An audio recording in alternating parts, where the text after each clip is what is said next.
What's up? What's up? Welcome back. Welcome back. We are back. It has been a couple of months, but we are back. You know, we couldn't let 2018 end without a podcast. So here we are, the Crossover Sports Podcast, episode 102, New Year's Eve edition of the podcast. I'm rocking out with Amina and Trey. I'll let them reintroduce themselves in a minute. But I know it's been a while, so those of you who may have forgot, I am Kylan. I am the host, the analyst, the producer, the director of this whole operation, and well, thank you guys for your support. A lot of you have been asking, "Where's the podcast been?" But we're back, at least for a couple of weeks. So I'm gonna let Trey and Amina reintroduce themselves. Go ahead. We'll just go down the line. Go ahead, Trey. Yeah, my name is Trey. Um, you know, it's been a minute since we've been on the podcast. Like Kylan said, it's been a couple months. Um, so at least for now, we got this New Year's Eve edition. Got some good topics to talk about. And it's good to be back on the podcast talking about sports and other social issues.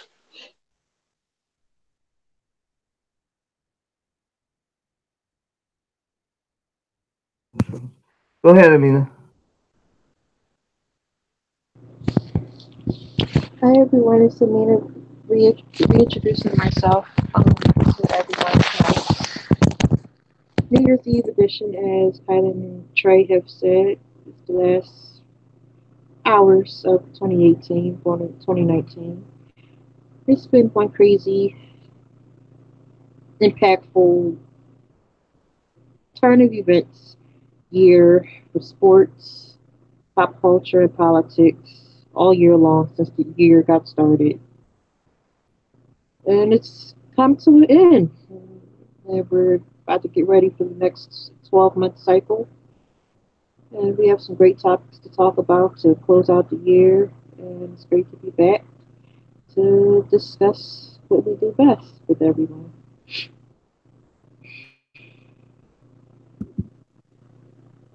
All right, guys. You know how we start this off. We start this off with our crossover hot takes, which there aren't really crossover hot takes anymore, just because this show is more of a wrap up edition. But we do have a couple of topics, and I'll bring it back just for today. Our crossover hot takes, which for those of you that have watched this show, you know what these are. Crossover hot takes are topics and questions that we bring up that do not necessarily have to deal with sports, but most of the time they wound up dealing with sports. So our first question, something that started our holiday off as we headed toward the holidays, towards Christmas. This story broke about this wrestler in New Jersey who was made to cut his hair. Now the wrestler was a young African American male, 16 years old, by the name of Andrew Johnson. He had dreadlocks, and he was wrestling. He had been wrestling with the dreadlocks for a little bit, and a referee of his match made him cut his hair.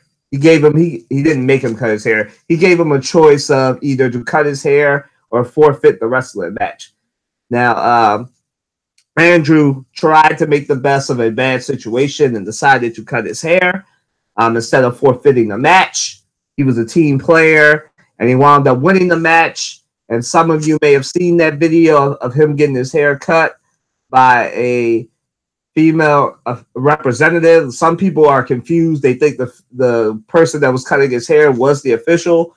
The female staff member who did that was not the official. I don't know who she was, but she was not the official. I believe she may have been a school representative or a representative that was just there at the time. So some people wrongfully believe that she was the referee. She was not. I'm here to dispel that right now. She was not the referee. She was just the person that was cutting the dude's hair to the length that the referee deemed worthy enough to not be disqualified.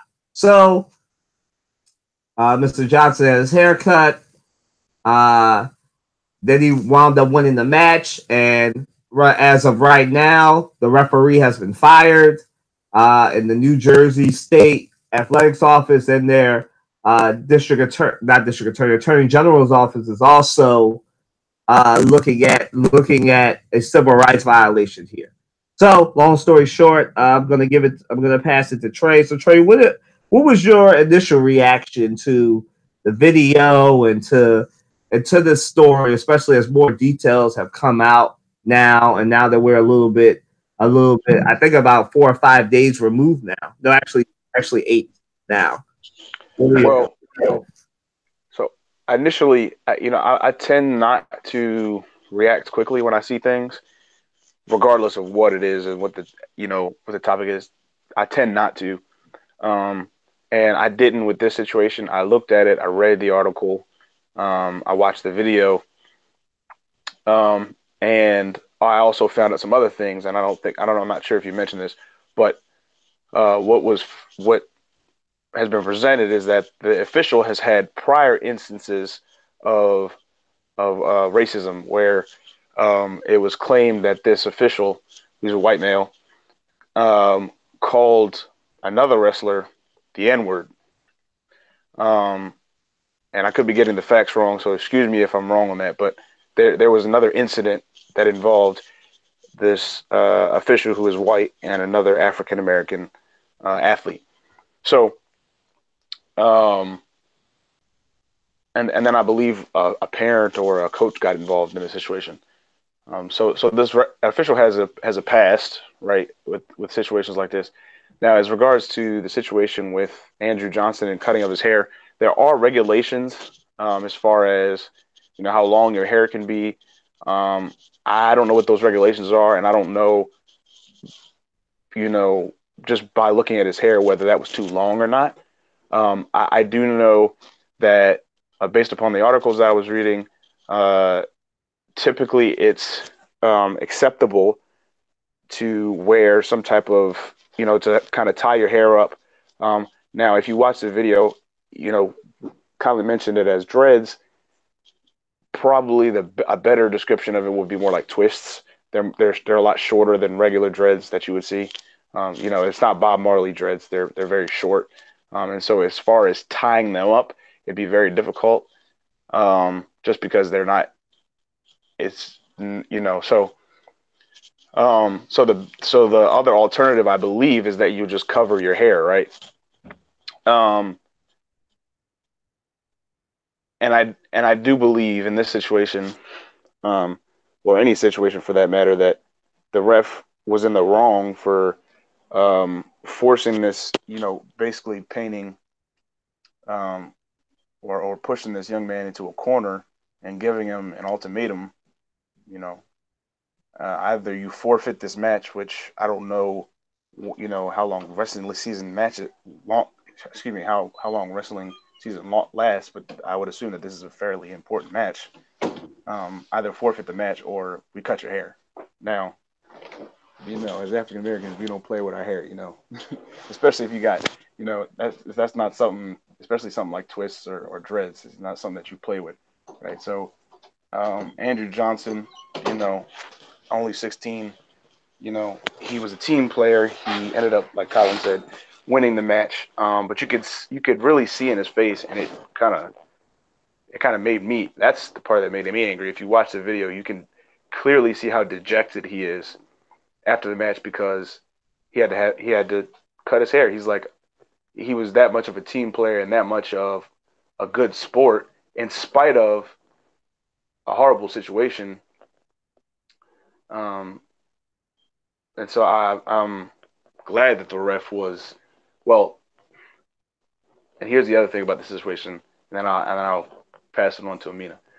The ref, although he was so-called fired, he was actually only removed off of from the New Jersey district. So he could potentially go somewhere else in another state and ref, and you could have another situation. He has not.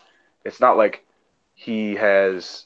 It's not like he can't go to another state. I mean, he could come to Delaware. He could come to PA if he wanted to. I mean, if you think about, I don't know where in Jersey it was, but proximity-wise, he could come to PA or come to Delaware or somewhere nearby and still ref.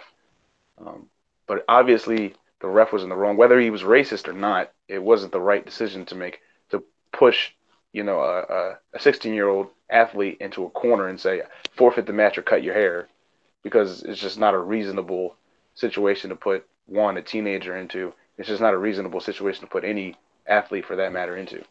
So that's my thoughts on it.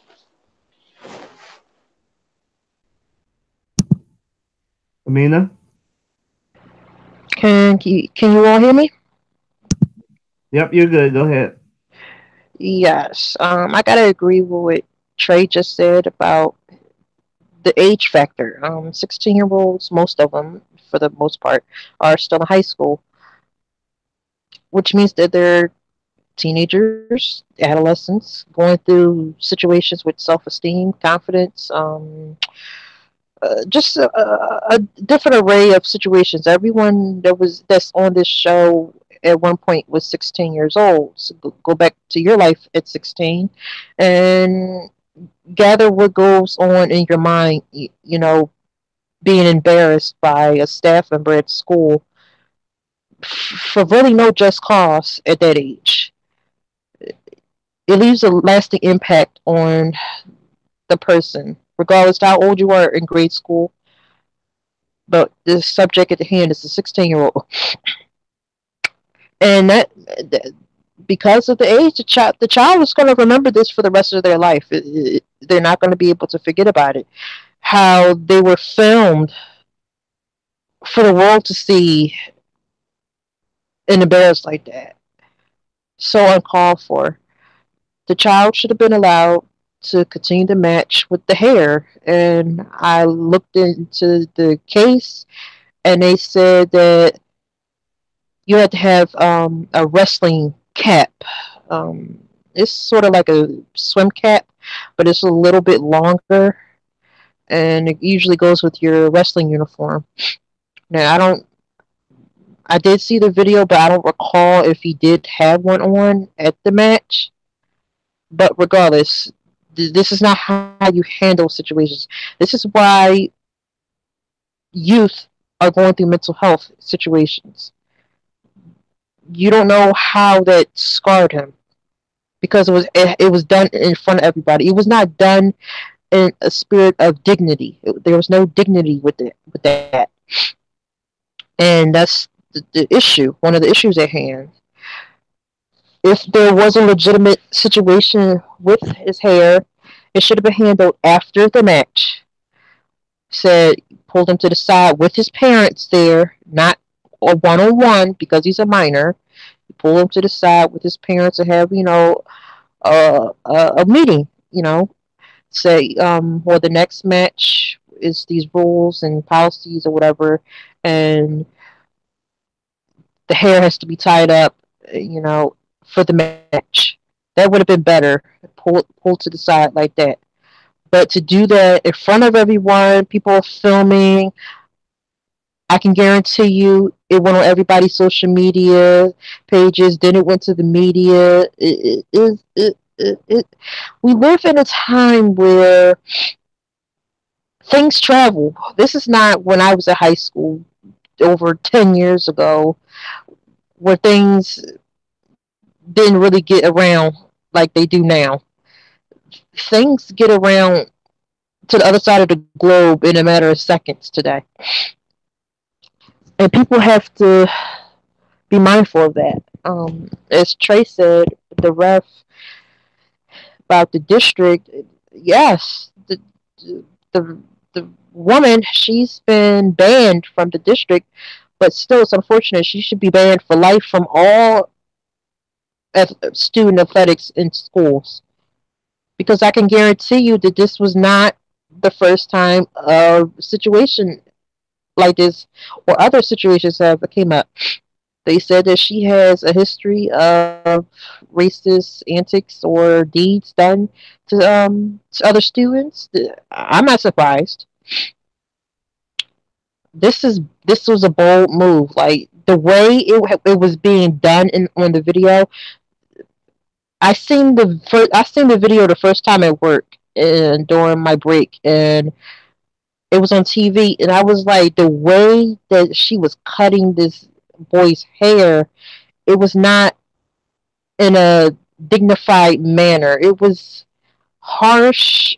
The whole aura with it was like she is like angry, like she got some type of vendetta against him for some reason. Like the whole spirit, like she just stood there aggressively chopping his hair off, and it's like what Trey said. You don't mess with black people's hair, women, men, children.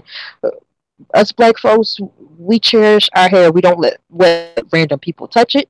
We don't want people in it. Look, we don't even let people look at it for too long. Just don't come near it.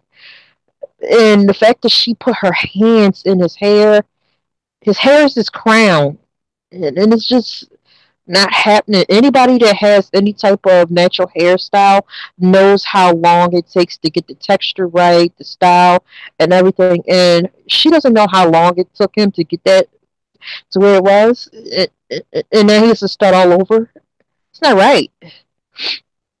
His mother says that he'll get over it, but that's not the point. The point is that it's a bigger picture. She needs to be banned from all districts, just not the district she did the deed in. Because can guarantee you that she'll do something else at another district, and then it'll be something else. Nip it in the bud now. Get her out of working with youth, so this doesn't happen to another child. Because if it happened to a child of mine, please, okay, this the matter could have been handled differently, and it was not. It's the way you handle things, and it's the way you don't. And this was one of those ways when you don't handle it right.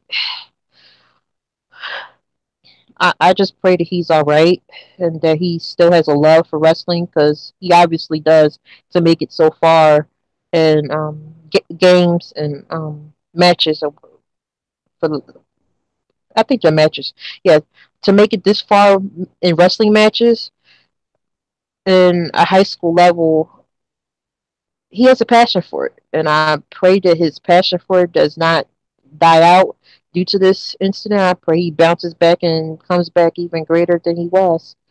But things like this do not need to happen in 2019. That's all we need to know.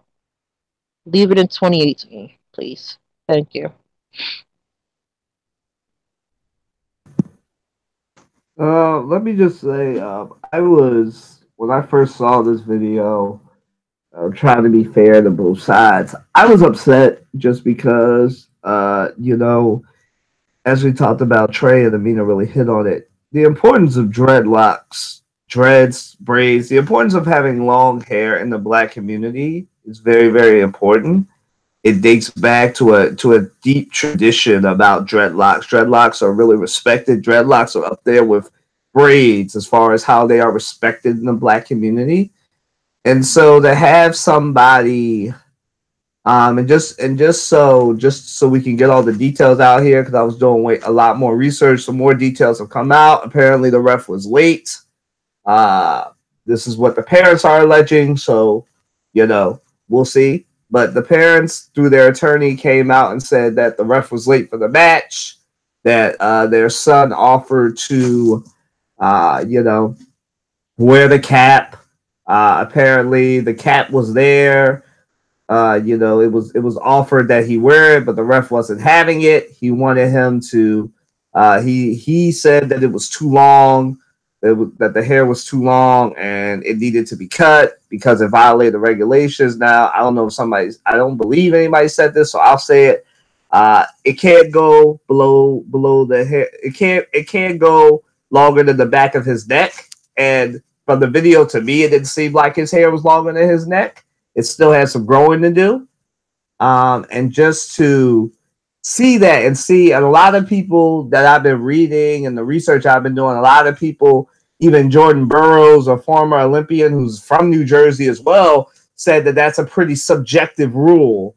It varies by the ref of whether they will allow that or not, and so to see that this guy decided to die on this hill of not letting this young man cut his hair, just seeing the breath at which he said, like, or the ultimatum. He didn't, I don't know if he said this or not. The ultimatum of cut your hair or forfeit.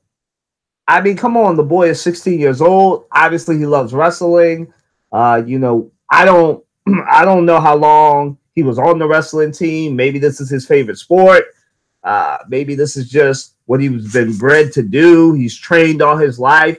And then you give this man an ultimatum. And of course, being the kid that he is, he's going, there's not too many people that are on the team that are going to, like, be independent enough to be all like, you know what, I'll just forfeit the match and I'll keep my hair. You know, he was a team player. He won. But as Trey said, you could just see it in his eyes. You could see it in his mannerisms. He just wasn't there. Like, he was there physically, but mentally he had checked out, you know? And so for that kid to be, I don't know if it'll scar him for the rest of his life. I really don't. But for this kid to be put in this situation is a failure. I put this on Facebook. It's an institutional failure on the school's part, because that's the coaches, that's the school's job to protect their athlete. You know, most schools live and die on this hill that, you know, we'll take care of your child, we'll take care of the athletes. This child was not taken care of. I mean, if you are a really good coach, I would say I would have told that ref, okay, listen, if you got a problem with his hair and you're not taking, you know, the things we're trying to do to make this match happen, then it'll be a team forfeit. I'm protesting because, you know, this is an important part of my team. This is a player on my team. I must protect him. You know, that's my job as a coach. I must protect him. And if Matt was here, who's actually coached, he'd probably say the same thing. That is your duty as a coach. It is your duty to protect your players, you know, and he wasn't protected. It's a failure. Now, the ref, clearly, I agree with Trey and I agree with Amina. The ref is clearly at fault there, right? But the other thing about that is I can't get over the fact that the school failed. I really can't. I can't get over the fact that all those adults that were present, nobody said, whoa, this is too far. You're cutting my player's hair. I have to answer to his parent as to why I allowed this to happen.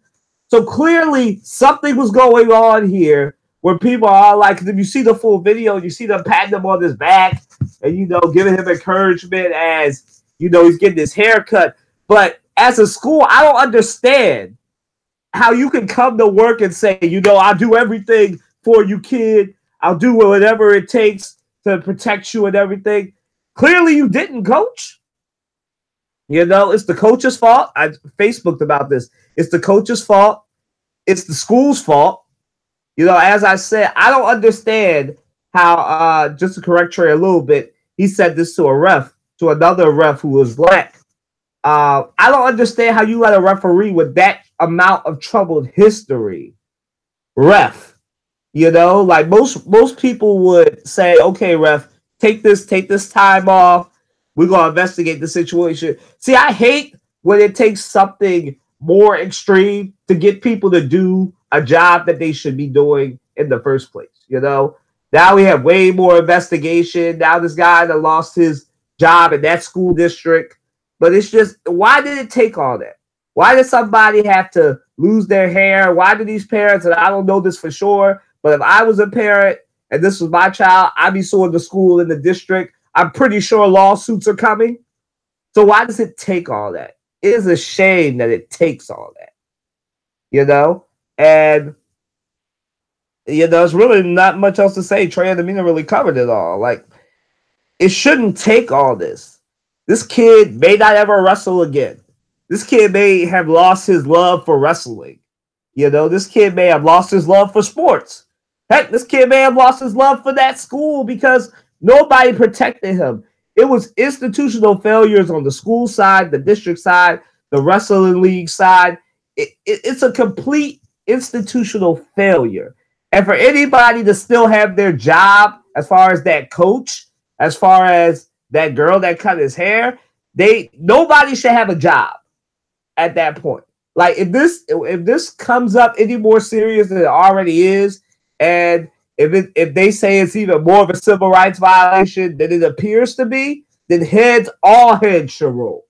You know, this kid, that school should be changing its name to Andrew Johnson High School because heads are going to roll.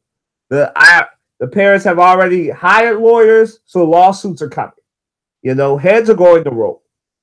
And like Amina said, this should stay in in 2018, but it'll roll over to 2019. It's going to keep happening. People are bold. They think they can do what they want. It's going to keep happening. But moving right along. Ah, man. Oh, man. They found a way to get in. The Eagles, the reigning defending Super Bowl champions, are in the playoffs. Boy, oh boy. And they face the Chicago Bears on Sunday at 4:40. So, our thoughts. Amina, go ahead. What are your thoughts? First of all, congrats to my hometown team. Wishing y'all well on y'all playoffs that you all have been blessed with. This season has been really crazy. Season started with Carson Wentz, and then he got injured again this season, and he was unable to play the last few games. Nick Foles came in like he did last season to take over, and bam, here we go. This Eagles team's a bit different than in the one last season. Last season they had a fairly easy journey to get to the playoffs. This journey has been literally down to the wire. Like the last game got them into the playoffs. They finished the season with a 9-7 record to place them at, I believe it's second place in the NFC East. Um, they play the Chicago Bears, and anybody that knows Eagles and Bears playoffs history knows that this is a rematch of Fog Bowl. I've made that post on Facebook and how they that game. Most people don't know about it, but it happened 12th December 1988. It actually happened at Soldiers Field, where this current game is about to be taking place. The fog was so bad on Soldiers Field, but that the visibility was very low, and the players could barely see the field, and they got the job done. That was a tooth and nail game that was played that day.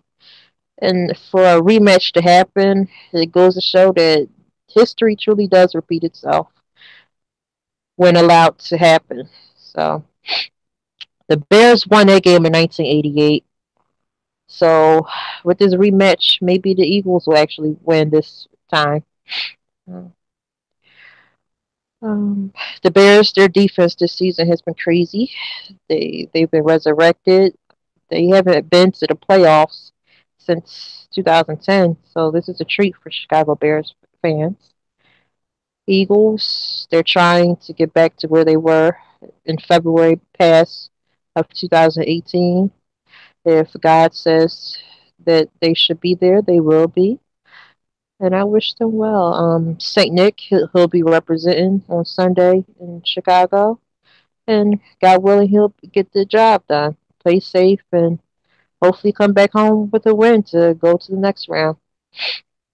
But I congratulate them after hard tooth and nail season, especially with all the injuries. Like the Eagles' whole secondary just injured. Like their starters, half of them all injured, and their secondary got busted all up this season, and they still made it to the playoffs. That's a team that fought through and through, and they didn't listen to people saying things, and they kept going.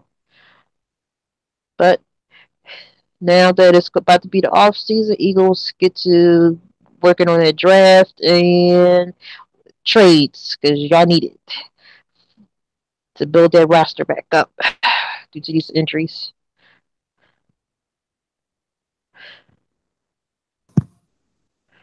Right? So we're definitely not in the position that the majority of Eagles fans thought we would be. We definitely thought that I didn't think we would be as good this season as we were last year, just because we lost a lot of major pieces such as Patrick Robinson at cornerback. No longer have LeGarrette Blount, who was crucial. Um, and making big plays surprisingly, and then also getting short yardage. Um, and then we lost some other key players, but you thought coming into this season with a healthy Carson Wentz, or you thought once Carson Wentz was healthy, and with Nick Foles filling in, that okay, this team can really do something big, right? Um, and that wasn't the case. Nick Foles played all right in those first, I believe it was 3 games. But week 4, I believe it was when we played the Colts, Carson Wentz came in, and you know the season moved along how it did, right? And both defensively and offensively, we struggled partially due to injuries and partially due to bad play calling, whatever you want to put it down to. But now we're in the playoffs, right? And Carson Wentz is sitting out right now, and Nick Foles is back right in the same position he was, or similar position. We're not the same team we were last year, as Amina mentioned, but um, we have an opportunity to play the Chicago Bears, which I think is actually either way, either team we would have played, whether it be the Cowboys or the Bears, is a fairly favorable matchup.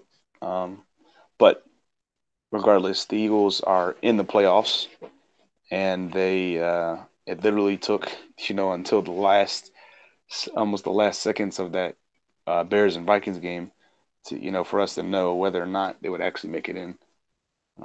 So it's good to see him back in the playoffs. Obviously, not under the circumstances that we thought they would be back in the playoffs. Um,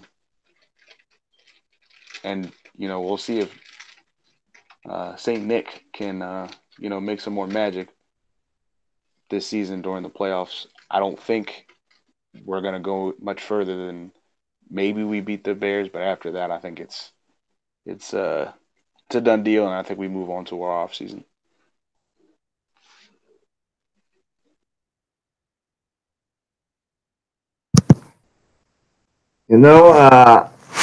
As Trey, our friend Kenan, and myself, we were all together yesterday watching that shutout between the Eagles, and I don't really give them the respect they deserve because I don't like that team.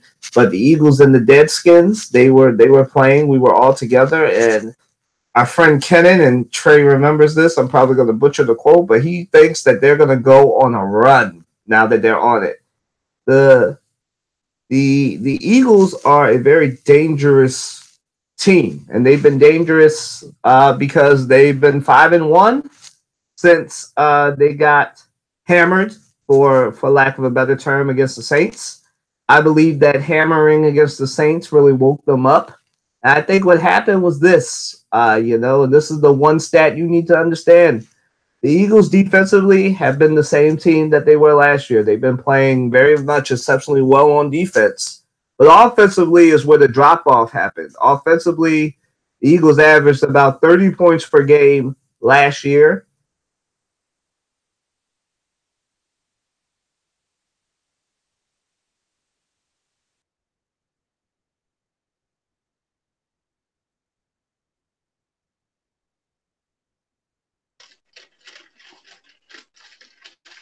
I'm not exactly sure what happened with Kyle. Did we cut out?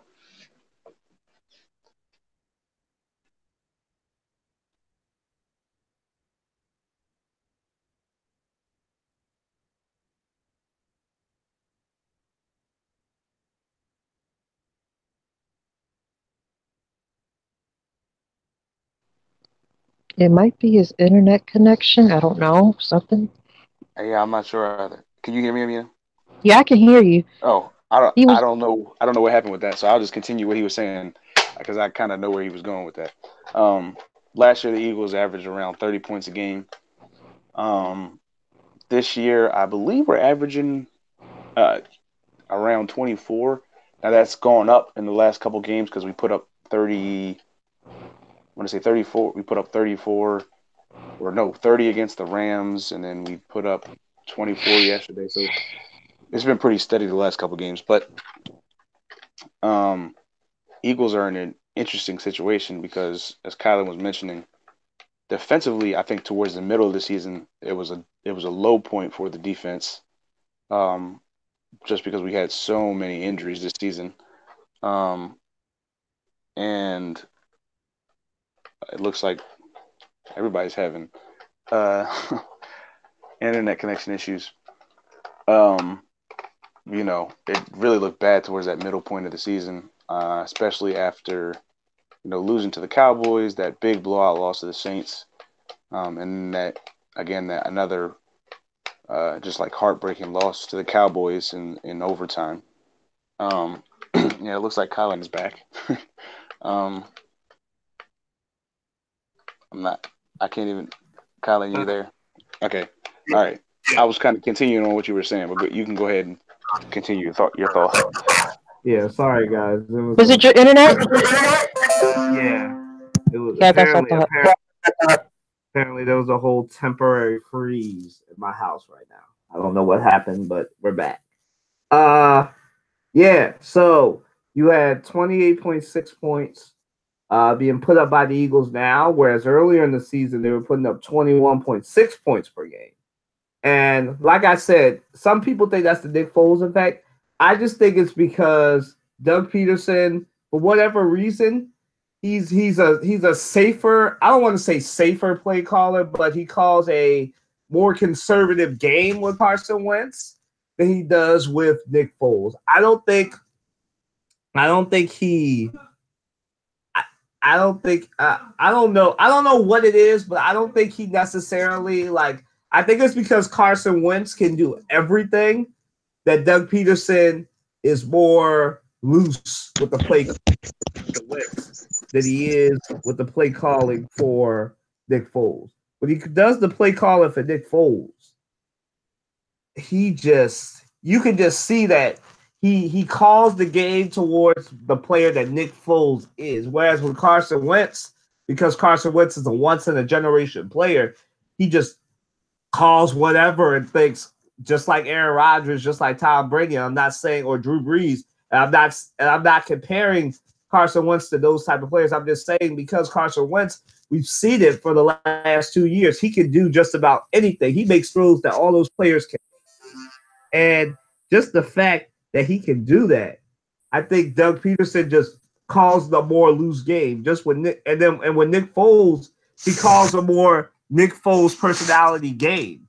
And so that's why Alshon Jeffrey gets more involved because clearly Carson Wentz favors Zach Ertz. And we all we need is all you got to do to see that is to look at the past couple of games to see that Carson Wentz favors Zach Ertz. Meanwhile, Nick Foles is way more of a spreader, and he also favors Alshon Jeffrey. Now, that's not to say that Carson Wentz doesn't like Alshon Jeffrey. It's just a matter of that's just what the boy calls, and so that's what happens. And so for Nick, it's just the Eagles play a lot more of a Nick Foles game with Nick Foles than they do with Carson Wentz. And I don't know what that is. And it's because of that I think the Eagles will go on a run. Now, I'm not saying they're going to go to the Super Bowl, but I think they'll get past the Bears. And they may because I know they're mad.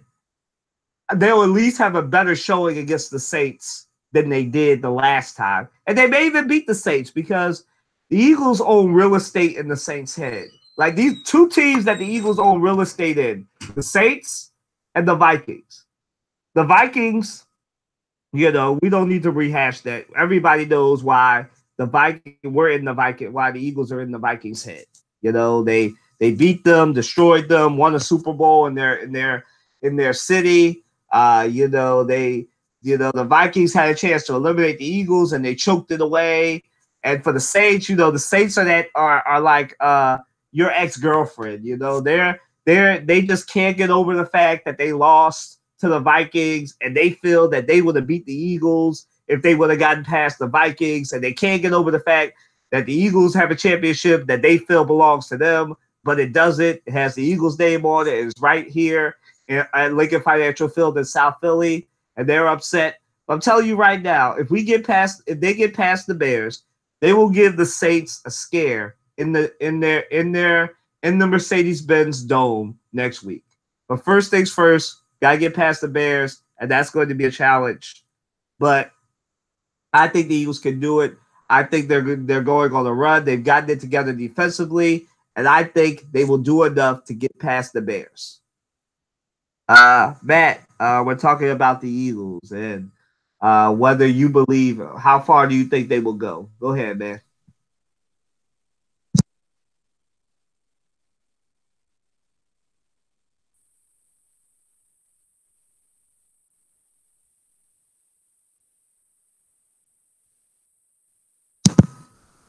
Matt, you there? Oh, there we go.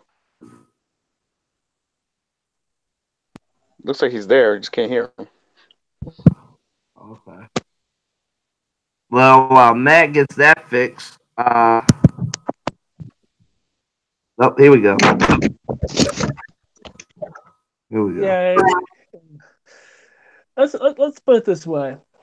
I'm trying this new mic here, so it's not doing what I wanted to do. Anyone who is a fan of the Eagles knows full well they gone through a roller coaster of a season. You can point out games and say, well, the Eagles should have won this game, we won that game. We should have been, 10-6 or 11-5, wherever have you. But I can point. There's two games that stick out to my mind where we should have been 11-5 or 12-4, but we're not. And the fact that this team came together at the right time and things fell in place at the right time. Thank you, Chicago. But now that we are here, now that we are, in a situation where we can finally defend our title, finally defend, the fact that we are the best team in football. This thing got a lot of work to do. Now this morning we hearing in sports radio and everything the fact that there's a possible quarterback controversy. I don't think so. You have two very good quarterbacks who so happen to be hurt right now. Okay, one's more hurt than the other, and at the same time, one of them is a Super Bowl MVP. So here's where here's where I stand with this team. You had at least 11 players on IR this season. 11 players on IR. Your secondary was decimated. You almost had no running game, right? Doug Peterson's play calling was questionable at times, but we've seen him going back to basics, and you know what? You have a running back that came out of nowhere and was it Josh Adams and really has become that grinder that the Eagles needed. Now, granted, Smallwood and Sproles, they have their skill set, but a guy who was Philly bred at that. Yeah, pretty much. Especially in North Philly too. But you need a change of pace back, and he was it. And the Eagles needed that, and especially you've seen that especially against the Redskins, where you needed him to just chew the clock up, chew up yards, and all that stuff. The Eagles needed that balance, needed some sort of balance to really take the heat off of Nick. And imagine this: if you have, say, Carson Wentz doing this similar to this, relying on the run. Now, like I said, like we said in this podcast hundreds of times, this is not the 100. Carson is not 100%. He will be 100% pretty much by next year. It is what it is. But right now, that's your running game. I'll admit to this. I've watched damn near every Saints game since I've been down here. The Saints are not to be played with. I mean, the one thing that the Dallas Cowboys did, which honestly it irks my soul to the core. It irks my soul. It's the fact that if you pocket passers who rely on timing, you have to disrupt it. And that's what's happened. Now, Chicago's defense is pretty good. Chicago, as a football team, is a team you should respect. The Saints, you better respect because if as we've seen in that 48-7 drubbing at the at the at the Superdome, that drubbing, that beatdown, ground zero, as you would call it, it shows you if you let Drew Brees have his way, he will carve you up like Thanksgiving dinner. He will carve you up like Christmas ham. But the point is simply this: this people say, well, this team, you need to watch out for. This team is. I've heard this before, and they get smacked around. Say keep past the wild card round, and they get to the divisional round, and next thing you know, boom, smack to reality. We as a fan base, we gotta take this thing one thing at a time, one thing at a time. And I'll be honest with you, this team could possibly go back to the Super Bowl, possibly, but I'll be honest with you, coming into the last stretch of the season, like the last 4 or 5 games of the season, I ain't gonna lie to you. I did not want this team to go to the playoffs. I did you know what? Let's scrap the season. Let's just heal up. Let's figure out what's going on with our roster and this, that, and the third. Let's get Doug to have a come to Jesus moment or something like that. Instead, they surprised all of us, most of us, and here we are in the postseason. Here we are in the playoffs. We are one of 12 teams to get in, and most importantly, we're in it to defend our Super Bowl title. And you know what? As a fan, I'm like this: defend my title, defend my title, bring that thing back to Philly where it's supposed to be. That's where I'm at right now. Because right now, this team can go as far as they can go. That's it. And in a sense, call me crazy, they're playing with house money, for real, for real. Because with a 9-7 record and the Vikings not showing up, let's call it for what it is. They're kind of playing with house money, and you're a 5.5 point underdog going into Chicago in Soldier Field, which, oh, by the way, on this day, the Fog Bowl happened. So, my thing is simply this. 30 years to the day. I can't wait for champagne. But the thing is, and this is what I'm saying this right here. If you're an Eagles fan, enjoy the postseason. Enjoy this moment right now. Because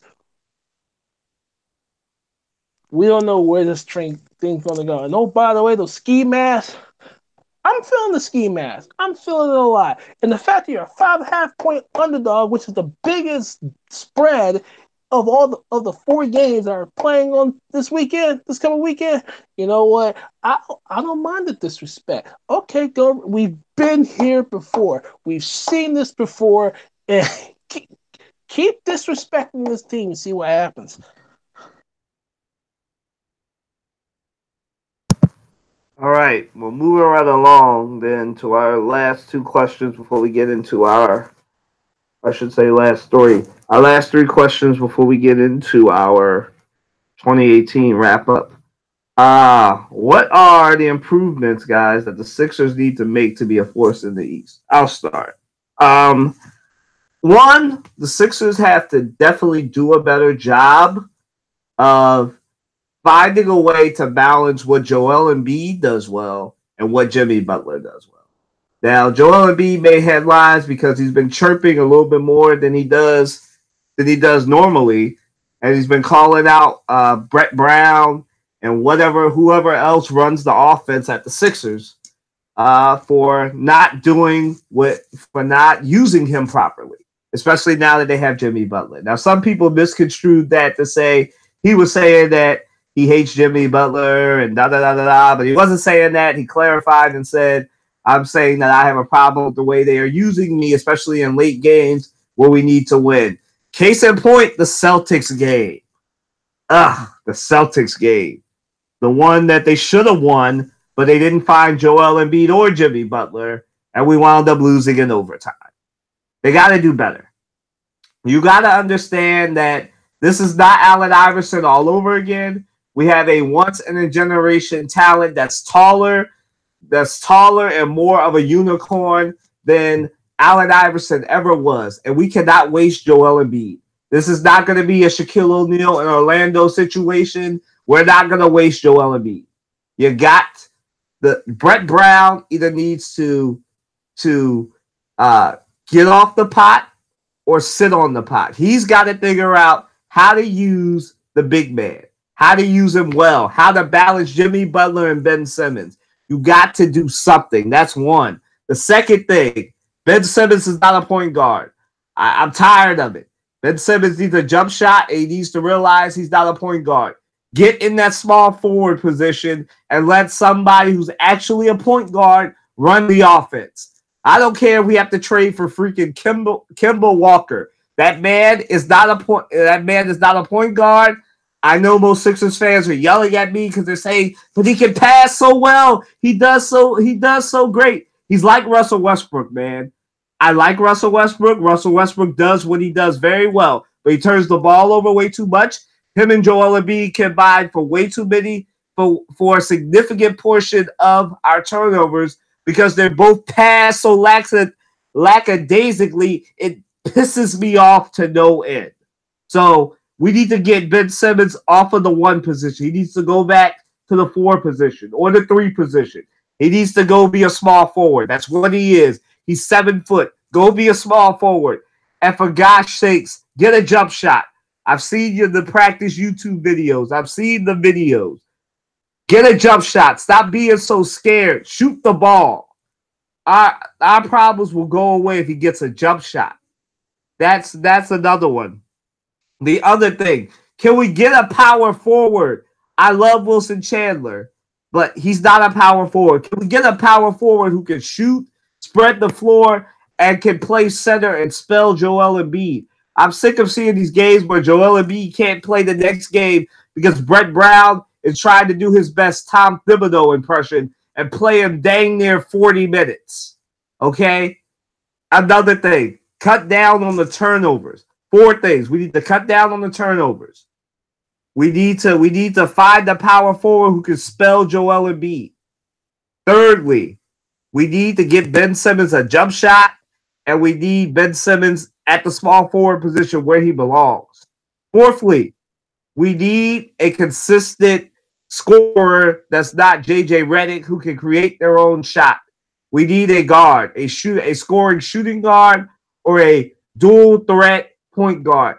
Please get Kemba Walker, Elton Brand. If you listen to this podcast, get Kemba Walker. Get a point guard who can shoot, who can pass, and can create their own shot. Because when it gets down to it, It's Joel Embiid or Jimmy Butler or nothing. And I'm so sick of of them not getting the ball and that not happening, and we lose games that we shouldn't lose. That Celtics game last week, we shouldn't have lost.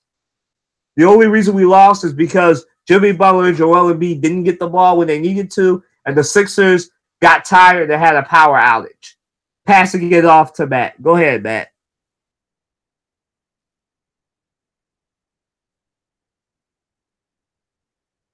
Now, hold on. Now, I understand your frustration. I understand your pain. I was in the middle of trying to look up where the Sixers are as far as turnovers and everything else, turnover ratio, turnover assist ratio, all that nonsense. Watching that Celtics, I haven't watched a lot of Sixers games, but because football, whatever. But watching that Celtics games tells me one thing: a basketball omen. The team that turns the ball over the least will usually win the game. Usually. Colin, correct me if I'm wrong. If your team turns the ball over the least, usually you win the game. If you take care of the basketball, you win the game. And that's very true, Matt. Now, even though now, aside from the fact that Boston takes care of the ball the best in all of the NBA, few things I've seen. Yes, I did see. Yes, we all did see a mid-range shot sighting from Ben Simmons in that game. We all saw it. I thought it was not bad. We need more of that. Now, this is where me and Colin kind of bump heads a little bit. Do we need a point guard? Yes, we do need a point guard. We do need, but isn't Ben Simmons who can facilitate the floor just as good as a point guard?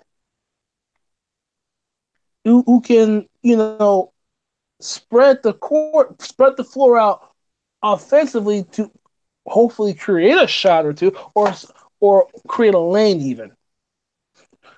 But I'm not going to sit here and say, oh, we need a point guard outright. I'm not going to go that far. But I'm going to say this. Ben Simmons needs a little more help. Could it be a point guard? Yeah. But could it be a two guard? Possibly. But Ben Simmons really is a three. I agree, he's a three, but he can play the four. Now, I do agree with the fact that the Sixers do need another big man, but I don't care what anybody says. You can't here tell me, well, the NBA is those little man's a guard lead. No, it's still a big man's game. The game is still catered to big men. Say what you want, say what you will. I mean, you just got Kyrie Irving's in the world and everything. Say what you want. It's still a big man's league. You need a big man to feed the ball down low and grab boards and defend down low. You still need that. That part of the game has not changed at all. And here we are trying to reinvent the darn wheel on the strength of guard play. Everybody shooting the ball, which is not a bad thing. Don't get me wrong, but I agree. The Sixers, who are one of the best rebounding teams in the league, does need another scorer. They do need at least one more scorer. Defensively, they're okay because rebound the ball, they're fine. But I'll say this: the number one thing that is pressing is the coaching. There are games where I question Brett Brown's decision making, particularly his rotation. Jimmy Butler is a great addition, but it's his responsibility, that is Brett Brown, to put Butler, Simmons, Embiid, Redick, who can create his own shot. And now, we'll throw in McConnell. We're going to throw him in there too. Or Shamet. Or Korkmaz. whoever. It's his job to put the right rotation and the right whatever he needs to do to make sure this team is successful. Now, this team is going to the playoffs, no doubt. The question is it going to be a top four or bottom four? Honestly, this team is that damn good. And in the NBA, it's pretty damn close. Honestly, if you need to beat Boston, if you need to beat teams like Toronto, if you need to beat teams like Milwaukee, you cannot play the way you just laid an egg in Portland. Can't do that. So, if anything, it starts with the coaching. It starts with coaching. Joel Embiid needs to stop. I understand. I feel his pain. This and the third, but you know what? Venting media never works. It usually never works. Sometimes you get your way, but come on, bro. Y'all need to work that on the. Y'all need to work together on the inside and just get through it. It starts with coaching. That's where it starts at. Because you gotta put them in the right spot. You gotta put them in the right places. If you don't do that, then you're screwed. You're done. And get, but we'll see what happens when the calendar turns over to 2019, and we'll see where things go. Yeah, Matt, I'm with you. I'm gonna make my point being on my, shut up. But just to kind of tag on to what you were saying, Matt, originally about turnovers. Typically, the team that wins, obviously, the team that is going to win is the one who scores the most points. But typically, if you win one in any sport, the turnover battle. So, if you have the least amount of turnovers, and if you in basketball, if you rebound better, or which kind of would translate into any other sport as time of possession. Um, you're in a very good position to win, right? And the Sixers are very good at rebounding. What they're not good at right now is, and I think because they're young, but also they're not disciplined. I think that falls on the coach, and that's why they turn the ball over a lot, right? A lot of lazy passes, a lot of passes that just aren't smart or sound basketball passes. And I'm not talking about making a chest pass. I'm talking about, you know, in certain situations, it's best to make a chest pass. In certain situations, you should make a bounce pass. In certain situations, you can throw a kind of a fancy pass behind your back. In certain situations, you definitely shouldn't do that. But I think there's the Sixers have, as far as personnel, they have a few issues. One, Ben Simmons at point guard is not working out right now because he can't shoot. I think he can be a point guard, but the fact that he can't shoot is prohibiting his ability to be an effective point guard in this team.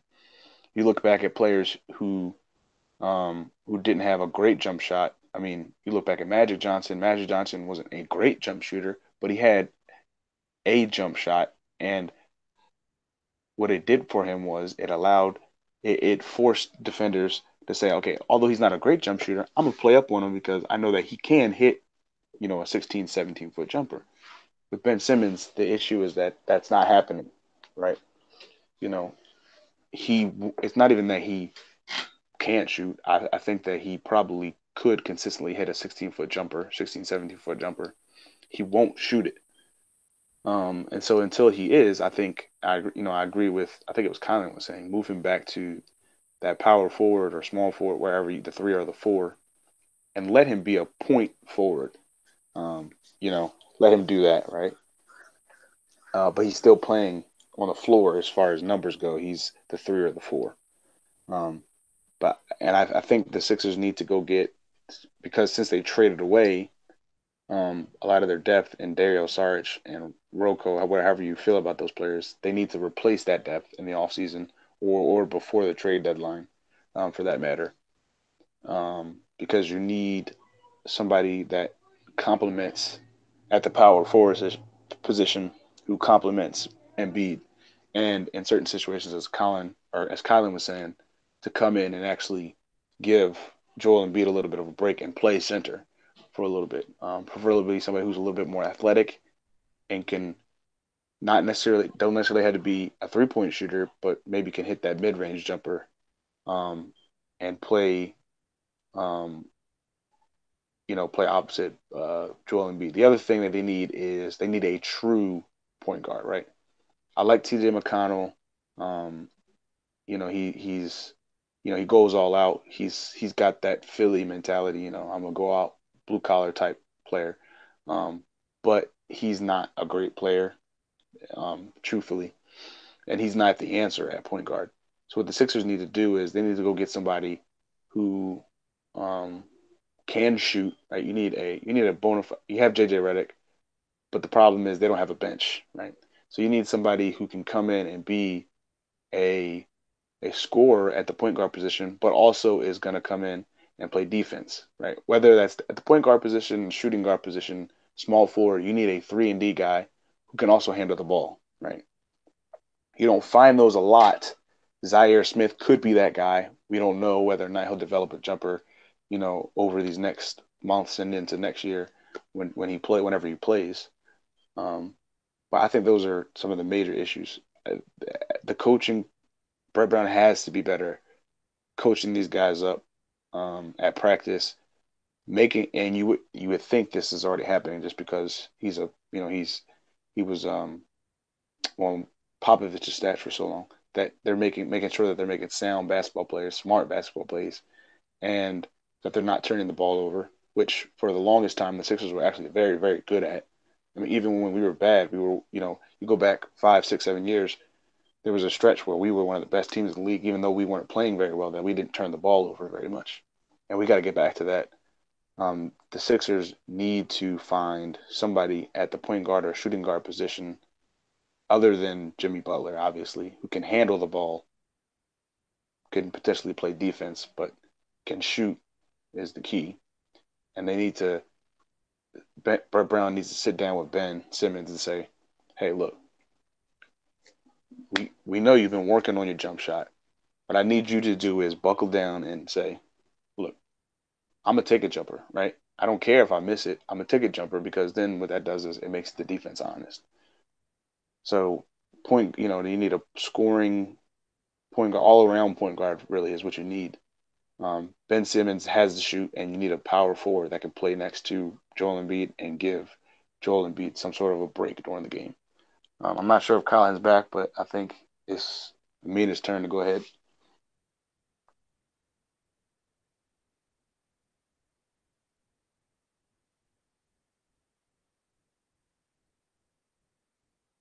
I'm not sure if Amina fell asleep or not. Amina, you still there or not? Oh, before she goes, let me point this out. Let me put this way: the Sixers. I'm here. Watch this. Before you say anything, let's put this in perspective. Sixers are seventh in turnovers, fifth in rebounds, but fourth in assists. Just food for thought. Seven. You mean they have the seventh most turnovers or seventh least? Seventh most. Seventh most. Okay. All right. Okay. Um, First and foremost, I gotta agree with what Kylan was saying about the chemistry of this team has changed since Jimmy Butler came to town. Obviously, that's pretty much what it is. Mm, Brett Brown, he has to find a way for Jimmy Butler to coexist on this court with Joel Embiid. He has to find a way. He has to find their strengths and forge them together for greatness. Because when the two of them playing together on the court, it's like they're clashing for some reason, and it's not working. Sixers, their great defense is awesome. The rebounding, awesome. But they have to find a chemistry that works well to for Jimmy Butler on this team. It has to. I mean, the team was good before he came to town, and the team is still good. But they have to find chemistry, as I said. They have to find, as Kylan and Trey said, a true point guard. This team has to invest either before the trade deadline or during the off season. And I think it's a good shot to go make a trade between the Hornets and the Sixers for Kemba Walker. Then who are you going to give up? Somebody got to go to get Kemba Walker. Then who are you going to See, give up? that's where I think you're wrong though, Amina, because although I like Kemba, right, and Kemba can score, he's a dynamic scorer, and he's super Sixers need a clutch. uh, Sixers I need hear you. a good shooter. Uh, I hear you. I hear you. The only caveat with Kemba Walker is he's only 5'11", right? And he can't play defense. I like Kemba Walker. I actually really love Kemba. He's one of my favorite players. I remember watching him back at UConn. You know, they called him Cardiac Kemba. But that's the issue uh, with Kemba. I think this team works best when you're at least your five starters all can at least hit a mid range jumper and can all play defense. Just the makeup of this team works best when that's the case. well, who do you suggest the Sixers go get? Because they have to get somebody in the off season that can shoot well. But, but, Well, but, like I, sorry, Joe, but put it this way: if let's take into account that you said the chemistry of the team, right? And I agree with you on the fact of like, yeah, this team The is chemistry built. has been thrown off since Jimmy Butler came to town, and I it's disagree. obvious. That's where I disagree with you. The fact that's what goes back to coaching. That's what goes back to coaching. Now, as far as the point guard is concerned, if you want to go for a trade, you cannot. I mean, Kimball Walker is a nice addition, but like what Trey said, it's a bad idea because he's a defensive liability. So you're looking for pretty much a mid level point guard that can facilitate the floor, but also can play some type of defense at a very cheap and reasonable price, and not really have to give up too much for anything. And also, you have to take Don't account the Sixers have money to spend though? they do, but you don't want to sell the farm. That's what I'm saying. You remember you have to think about the contracts that you got to eat up for the next year or two. So you have to take that into account, and also draft picks are a very nice commodity. But I don't see the Sixers giving up any draft picks at all.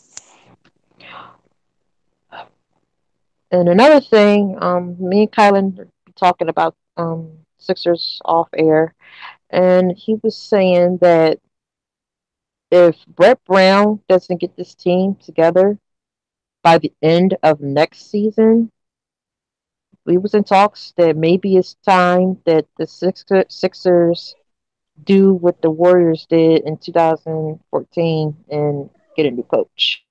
absolutely, absolutely.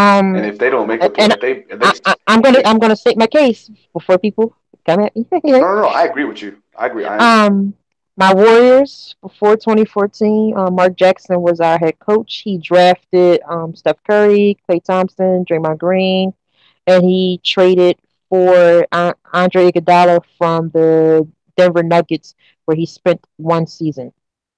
He did all Not that. all result not look not results are Uh, all not typical. I, I, I, I'm Let's just put that saying disclaimer. that maybe Brett Brown, if he does not get this team together, maybe Brett Brown is the Warriors' Mark Jackson.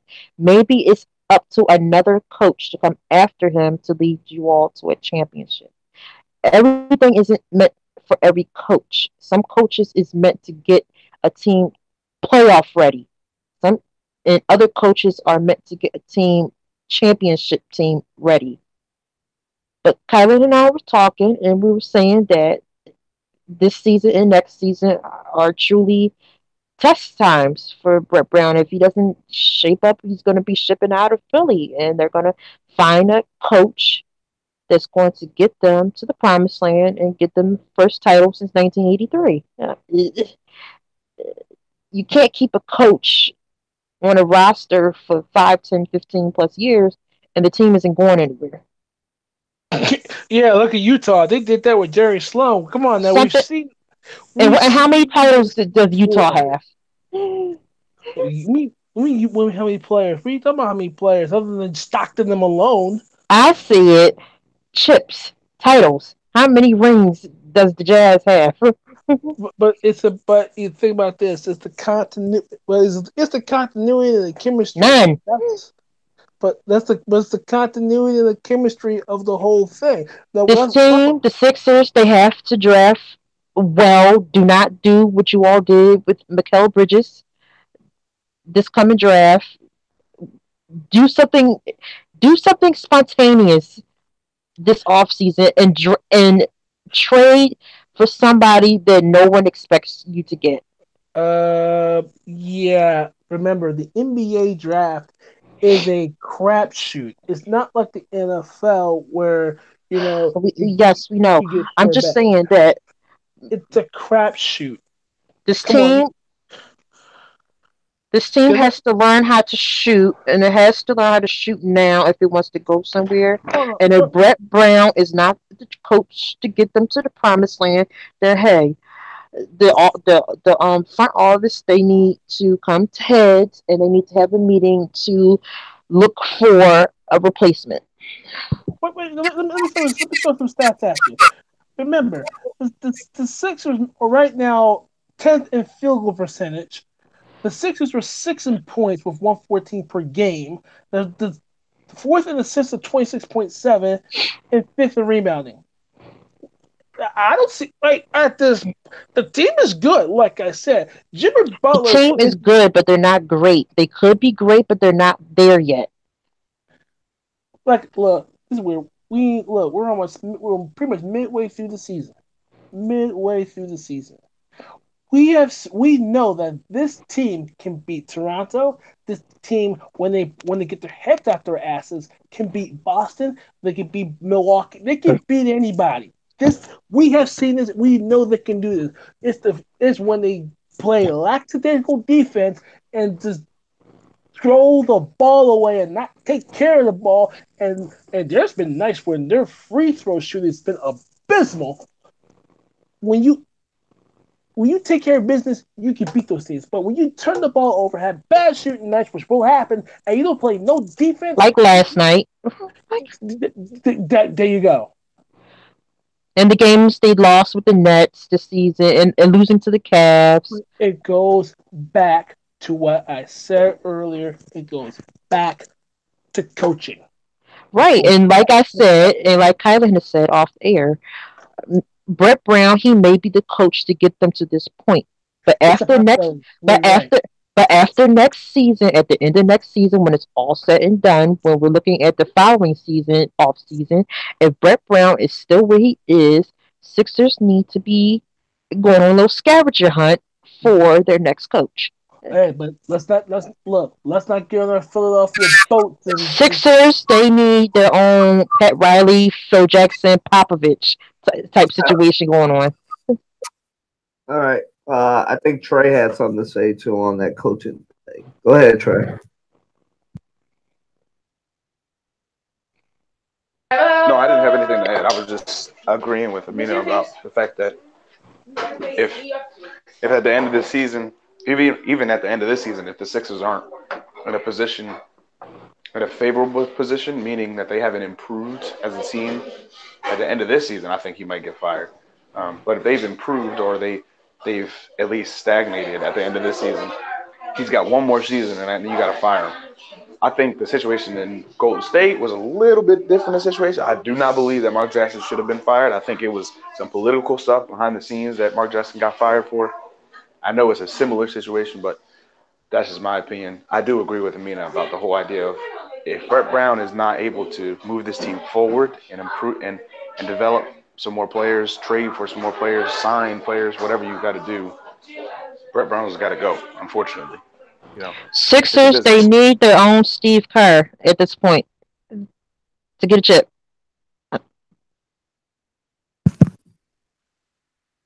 Well, they need something. Okay, we're gonna push the Clemson Alabama thing back just because we'll save that for this weekend.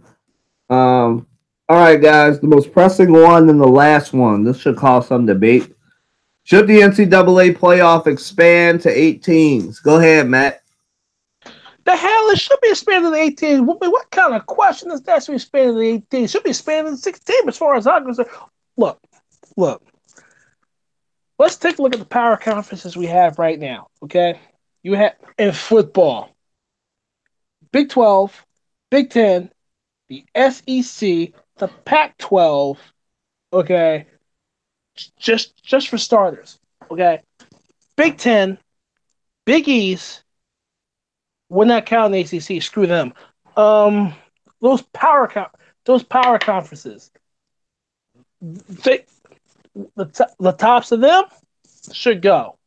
Okay, add any other four conferences you want. Mountain West. Can't even think of any top of my head right now, but probably ACC and the like. There's what we have is not a perfect system. We'll admit to that. It's something that we can all agree. This is not a perfect system, but it's a start. What college football needs to do. I mean, let's not forget this is a advertising laden system. It's built to make money. It's I mean, I'm down here near Shreveport, Louisiana, you know, and going on to like with the Independence Bowl that happened this week, with Temple and everything. And I didn't go. I mean, tickets were $30 a pop, but which is not bad. But that was sparsely attended. Who the hell wants to go to an Independence? Who the hell wants to go to a lower tier ball? It's Ball games are built for advertisers. What the NCAA needs to do, if you really want to maximize bowl season, you really want to maximize it, you got to take some of these bowl games, a la the Rose Bowl or Holiday Bowl, and the like, Cotton Bowl. Take some of these big bowl games and turn them into playoff games. That's one way to do it, but it has to expand. It's a start. It's not a perfect system, but it has to expand. And my thing is simply this: it has to be on the strength of conferences. The best of your conference goes where whoever that may be. It could be like the American. It could the American Conference, SEC, ACC, Big 12, Big 10, Big whatever. The point is, oh yeah, Pac 12. The point is simply this: there's a lot of these football programs out here have a lot of arguments to say, hey, we deserve to be here too. Not just Alabama, not just Clemson, not just Notre Dame, big giant Notre Dame, which, oh, by the way, they're independent, and I'm sitting there, wait. What about teams from the Pac 12? What about teams from, Mountain West? You barely have a Big 12 team. Barely. If you throw in now, I don't know. Because you think about this too. It kills teams from moving from conference to conference to conference to conference. West Virginia was in the Big 12, now they're in the ACC now. Why? One word, boys and girls: money. Money. Money. It's a money grab. But if you want to play the money game, hey, take those bowl games like the Cotton Bowl, the Rose Bowl, which is tomorrow, and all those other big name bowl games, Orange Bowl, Fiesta Bowl, Sugar Bowl. That makes you a grab ton of money. You can even take one of these lower tier bowls, Pinstripe Bowl in New York, or dare I say it, the Independence Bowl down here, the Liberty Bowl, and stuff like that. You can take those and make them into playoff games. Now, like I said, this bowl season is mostly a cash grab. Even like right now, the Red Box Bowl. Where's my beer? But turn these small bowl games into playoff games, and whoever the tops of their conferences goes to this playoff system. Plain and simple. Trey.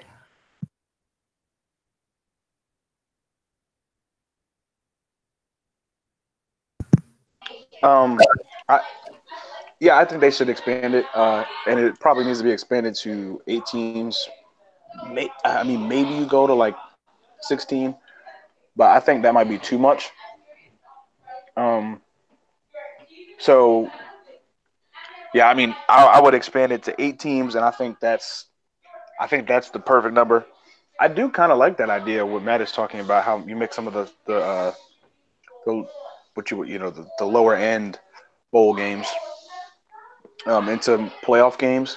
It's just interesting because the Division 1 football is so different from Division 2 football or even just Division 3 football where they have regular, it's like high school or the NFL. You just have there's different divisions and conferences. The teams play whoever has the best record at the end of the season. Those teams make the playoffs or whatever the case may be.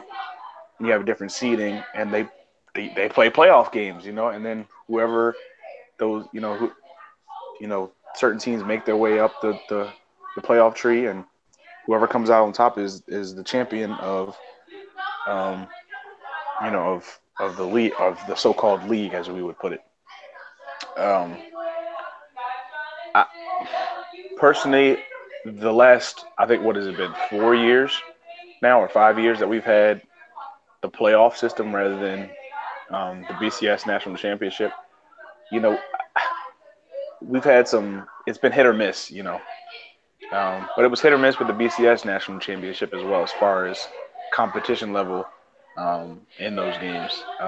But it's something that definitely the NCAA needs to look at because all of the, like Matt was saying, all of the bowl games are are cash grabs. They're advertisements. And I think you did mention that you had the Red Box Bowl. I'm like, what the heck is a Red Box Bowl? Like, what? Who cares about Red Box? Like, what? You know. And I do agree that the majority of these bowl games, the lower end ones, should just be a playoff game, for lack of better terms. Um, that's my. I don't really have much other thoughts on that. Those are my limited thoughts.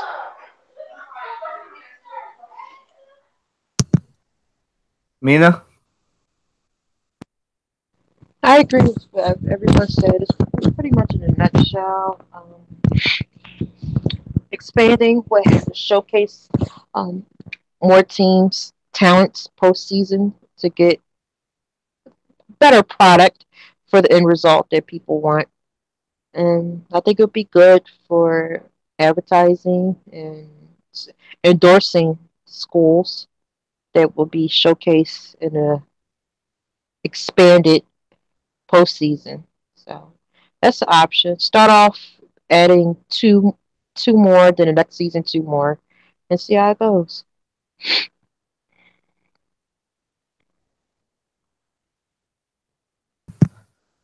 I'm just gonna leave it at this, and we're gonna get to our New Year's stuff. I think that it should expand to 8 teams. I honestly think that, and I know it's not basketball, but I think they should eventually. I think this may end up being the big story of 2020 or 2021. Eventually, they'll do it like the college basketball thing. I know they can't right now. Logistically, it doesn't work, but they'll do it like that. They'll try and get as many teams, especially once they realize that it's a big cash grab and people will pay for a football bracket. They'll do it. I think they'll end up expanding it. Maybe even they'll start at 8 and then eventually it'll keep getting up because everybody will have a case. You can't have too many UCFs being all like we're undefeated and we didn't get a chance. You should just expand it on the strength of that. But this is the NCAA, and as we've said on this podcast numerous amounts of times, they don't do nothing unless you threaten their money, and that's what's going to have to happen. The money's being threatened, so they will expand it eventually the 18s, and hopefully even 16 or maybe even 64. All right, so moving right along. All right, guys, your male athlete. We'll just combine these questions. Your male athlete and female athlete of the year 2018. I'll start. My male athlete of the year 2018, and this is gonna make me sound like a homer, but I don't really care because he had the best story in 2018. I haven't found a better story yet. Nick Foles. How many people? If I would have told you guys in 2017, as we're heading into 2018, that at that point 13, what was it, 13-2? Well, I mean 13-3 Eagles team that the Eagles would be 13-3. They'd have the number one seed, and they go to the Super Bowl and face the Patriots in a rematch of 2006. Most people would be all like, 2005, I'm sorry. Most people would be all like, oh, Carson Wentz must have had a great season. And Carson Wentz and the Eagles win the Super Bowl, and most people would have said, oh, Carson Wentz must have led them to the Super Bowl. Carson Wentz must have had a big game. But it was Nick Foles. You know, Carson Wentz went down against the LA Rams. And he broke his leg and knee in multiple places. And you know, it was Nick Foles. You know, most people don't get off the bench and come in and just have a good they try and have a good game, let alone a good 8 games. And that's what Nick Foles did. Every game he got better. Now last year there were 3 games about this time where we almost lost to Amina's Raiders, where even I was all like, oh, I don't know if Nick can do it. I don't know what the Eagles are doing. It's like they're coasting through these last 3 games. It's like they don't even want to show their playbook heading into the playoffs. I was a little worried about this time last year. But you know what? Nicky Six, Saint Nick, you know, he came through. Doug Peterson found his Kansas City self in the playbook for Alex Smith and adapted it to Nick Foles, and we won the freaking Super Bowl. And I just, nobody else has a better story than that. Steph Curry didn't have a better story than that. LeBron didn't have a better story than that. Serena had one that was close. Simone had a story that was close. But nobody came off the pine and substituted and did something unheard of that hasn't been done. And I'll leave it to Matt. Matt, tell me if I'm wrong. When the last time a backup won the Super Bowl? Was that 20 years ago? Trent Dilfer. Okay, Trent Dilfer. Trent Dilfer was the starter that year. Yeah, Trent Dilfer was a starter. I'm wrong. You may have to go after Doug Williams. Was Doug a backup? I thought it was. Didn't somebody? If it's not Doug Williams, the story on Doug Williams was there was a quarterback controversy in Washington anyway. Jay Schroeder was the starter, and then Doug Williams was his backup. So it was back and forth. So in that season, Doug Williams was on the depth chart, the backup to Jay Schroeder. Okay, but didn't something happen? Hold on, didn't something happen to Phil Simms? Wasn't it Phil Simms' backup though? Hostetler, no, you're right, Jeff Hostetler. Yeah, there we go. That was like 20 years ago, and the last one was Jeff Hostetler. You know, this hasn't been done since Jeff Hostetler. You know, and I believe that was 20 years ago. Matt can check me on that, but I believe it was 20 years ago that happened to Phil Simms. You know, and Phil Simms to this day, he's happy he's got a Super Bowl ring, but there's been a couple of times where they ask him in the broadcast, and he'll say like, you know, I wish I wasn't injured and I had helped my team get to that Super Bowl. But anyway, nobody had a better story than Nick Foles. Comes through, ends the streak in Philadelphia of the Eagles never having a Super Bowl, and ends the no rings jokes forever. Saint Nick Foles has a statue right now. Now you could argue, and people like me will argue because Donovan McNabb should have a statue, but Nick Foles deserves that statue. He ended the jokes. Nick Foles is my athlete of 2018, and it's the stats, It's the fact that he's just, as my friend Kenneth said last night to me and Trey, he's not the best quarterback in Eagles history. You got some idiots that are arguing that, but he is the clutchest quarterback in NFL history. He has the most touchdowns in playoff history. He's a Pro Bowl MVP, a Super Bowl MVP. And like I said, not many teams have the luxury of, oh my goodness, our main quarterback went down. As we see with Aaron Rodgers, Tom Brady, not many people have a capable backup. And the Eagles have that. And nobody had a better story in 2018 than Nick Foles. Now, my female athlete of the year, usually I would give it to Serena Williams. But again, there was somebody else with a huger story and who maintained dominance. And that's Simone Biles. Simone Biles also had an interesting 2018. She was one of the people that came up against that Larry Nassar stuff. And while that was going on, was still dominating in a sport that technically she's too old for. Most people, and we've discussed this on this podcast before, in gymnastics, after you hit 20, 21, 22, you're old in gymnastics years. Now, Simone Biles won a gold medal, dominated that Olympics a couple of years ago. She could have gone away. No, not her. Her black magic just wouldn't let her do it. And she's still dominating the sport of gymnastics to this day. Not many people can go from a courtroom and supporting their teammates to then destroying it on the bars at the same time. Simone Biles is my female athlete of the year for 2018. Nick Foles is my male athlete of the year for 2018.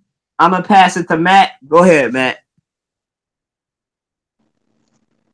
You know what? I've been wrestling with athlete of the year. I'll do this. And as much as I looked across the landscape of sports. Ovechkin,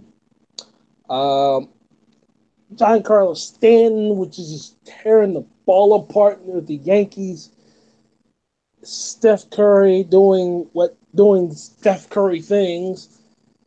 And then you bring up Nick Foles. And damn it, I hate you.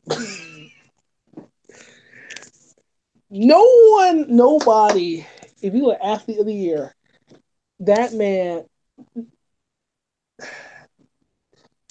all right, either Nick Foles or Patrick Mahomes II.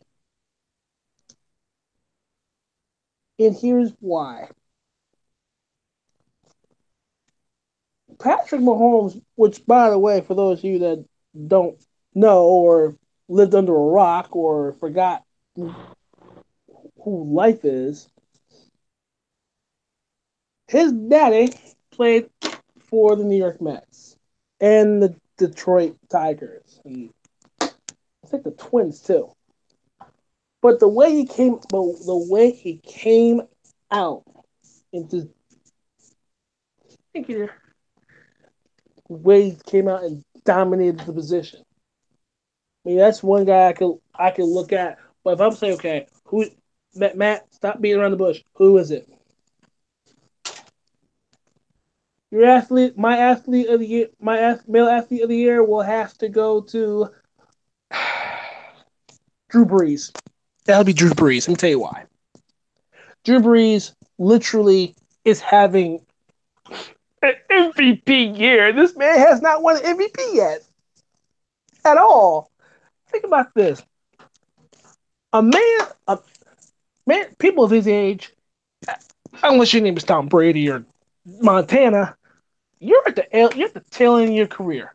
You're pretty much about to see goodbye to your career, whatnot. But Drew Brees somehow, some ways, putting up numbers that are mind-boggling.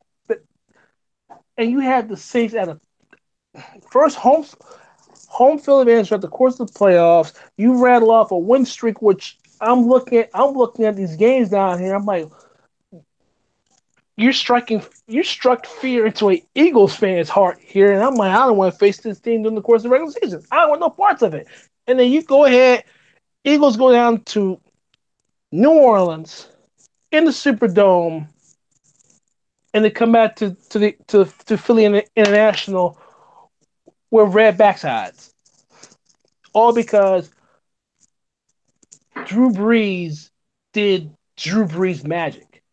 I mean, we've heard the stories about when he came to New Orleans, Katrina and everything else, and won the Super Bowl after that. But his play has been consistent. His play has been nothing but miraculous. It's You can thank the running game. You can thank Michael Thomas and like emerging as one of the best receivers in football. Literally, that man is playing at a level that is beyond MVP at this point. I mean, he's playing like as if he's in San Diego for right now. Loud. That's where he's at right now. He's at an MVP level, and the MVP race in the NFL right now is close. It is extremely close between Philip Rivers, between Mahomes and Gurley. That is a very, very, very, very, very, very, very, very, very, very, very close race. But I'm saying, well, who would you pick out of that group? It it would be New Orleans. It would be New Orleans Drew Brees by a hair because yeah, let's admit it. The NFC South blows. It stinks, okay? But the fact of the matter is, the fact of the way he's played this game, the way he has shredded defenses with his arm, you you can't help but the roof for this man. You can't help you hope that this man gets MVP.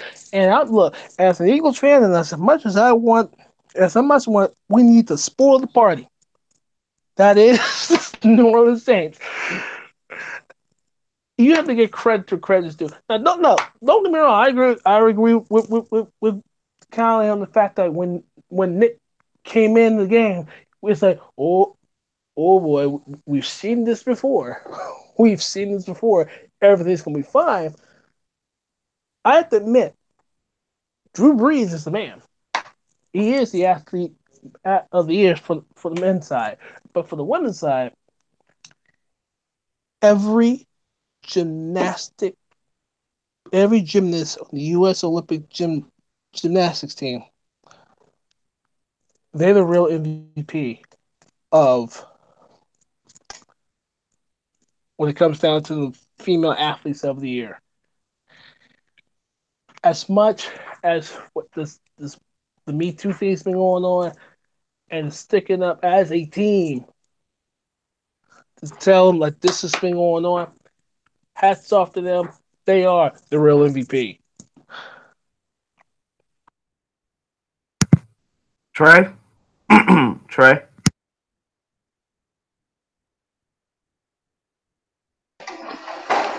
Um, so for me, a male athlete, and I'm going with the cheap pick is LeBron, and the reason why, you can say all you want about, I don't like how he plays on the court. He's a crybaby, whatever the case may be.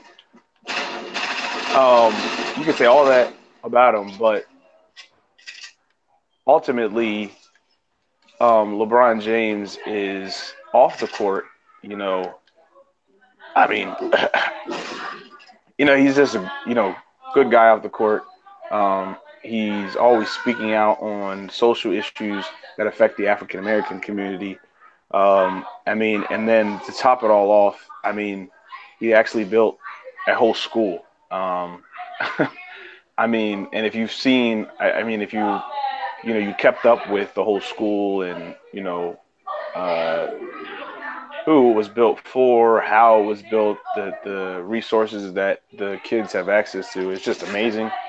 And I think you know on his consistent play as a basketball player, um, his consistency off the court, I think he's male athlete of the year. And Colin, I was gonna go Simone Biles, so I'll just go with the other choice, and I'll go with Serena as female athlete of the year. Um, you know, even at her age, and she had the whole match where she played. I believe that was this year where she played pregnant. Um, it's just she's just an amazing athlete, and it's you know, as we mentioned that we had a whole podcast where we talked about who was the goat, and Serena Williams is right up there. So I mean, male athlete of the year for me is LeBron, and female athlete, if I had to choose, it would be Simone Biles. But since Collins took that, I say um, Serena Williams. Amina.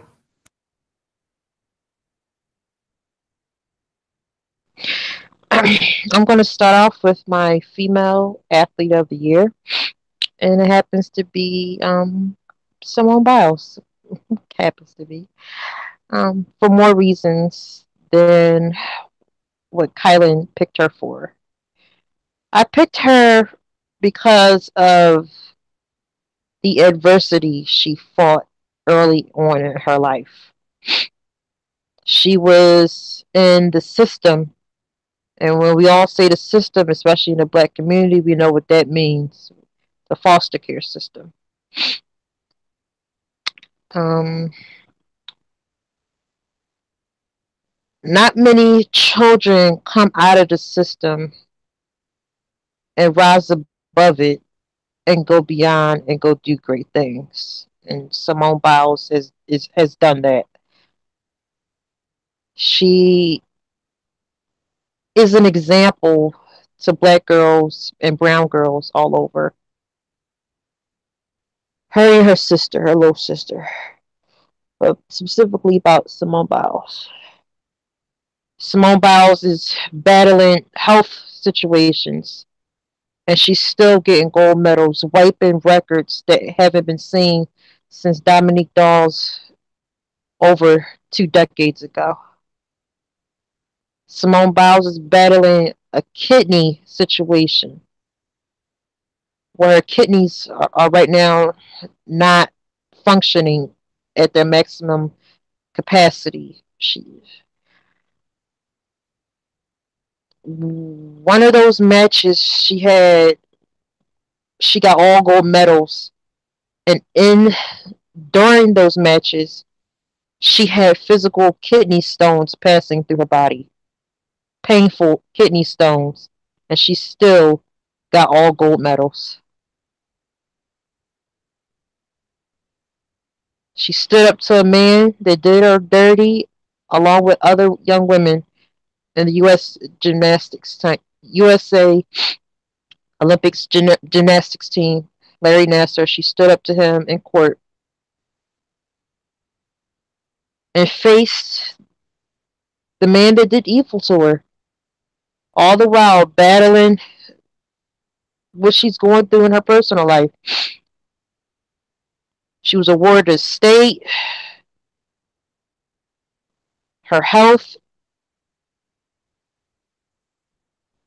impacts her career at times, but she still comes out swinging. She still comes out punching that punching bag and gets all her gold medals.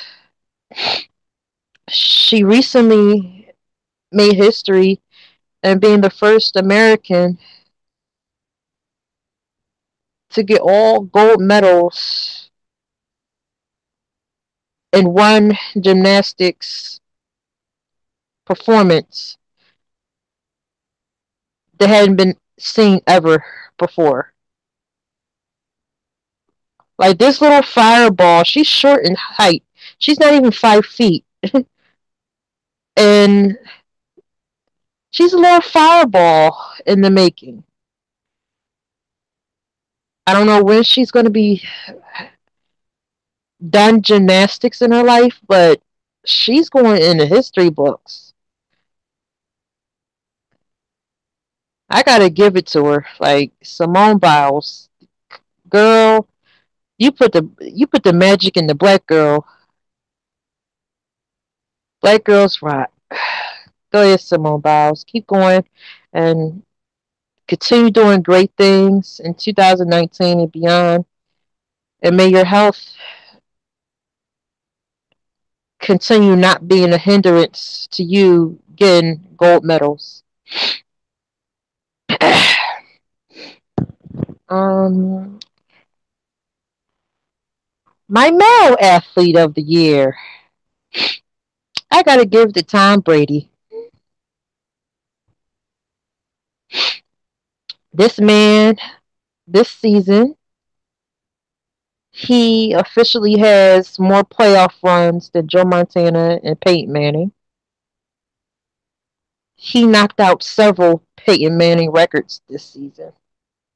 This man is in his 10th straight playoff run of his career. 10th straight. God willing, he'll be in his ninth Super Bowl in February.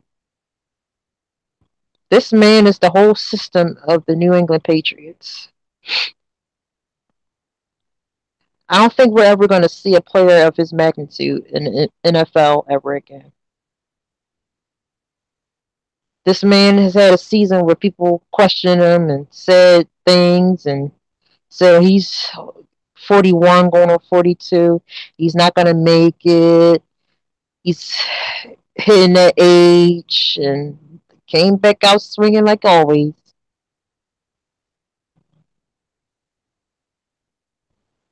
Got to give to Tom Brady. Every season, he's killing NFL records like it's nothing. And no one can do anything about it. He's just going to keep doing him. So, I got to give it to him.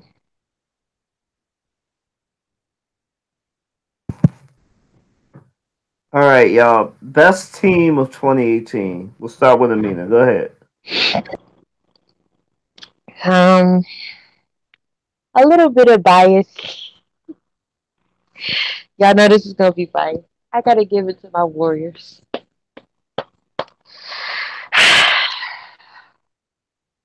Last season was a long season.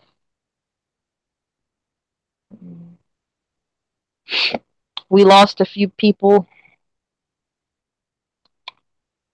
from last season to this season. Javon McGee traded him to the Lakers. Zaza Pachulia, he traded him to the Pistons. So we lost a little bit of our big men on the floor. But we're still managing, still holding on and doing what we do.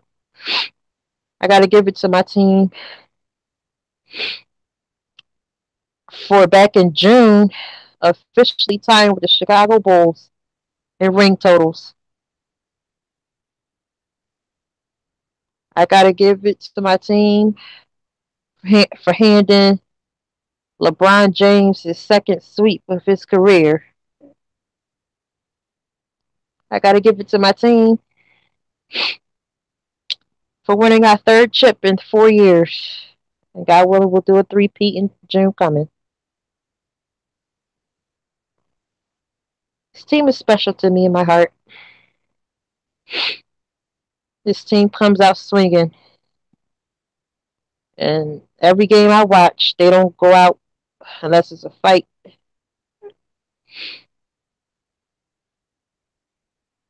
This team is very special.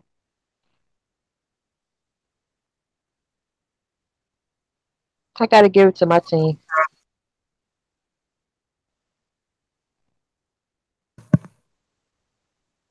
All right, go ahead, Trey.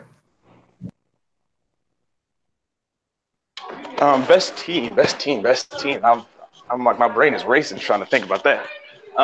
Best team of 2018. I mean, hometown bias. The Eagles are one of the better teams that just on a story level. Um, as much as I don't want to say it, the Warriors. I'm trying to think.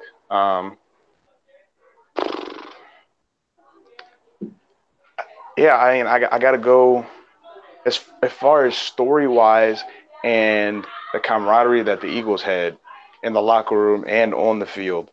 I mean, they were, I mean, every game they were doing a different celebration, or there was, or we were blowing out another team or something like that. And so I think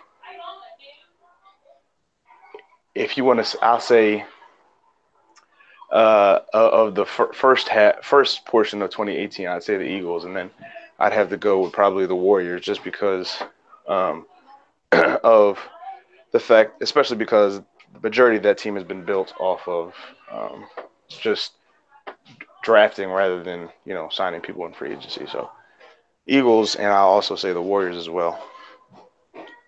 I can't pick between one of the two. Matt? Normally when you pick the best team, you pick a winner, usually, whether it be the Washington Caps, Boston Red Sox, Philadelphia Eagles, or Golden State. Not doing either one. I'm going to take a runner-up route. I don't like how you said my team's name like that, but I'm gonna let that slide. What you think or feel. But I'm going to take the runner-up route. It sure ain't New England. It is not the Dodgers. And it ain't Cleveland.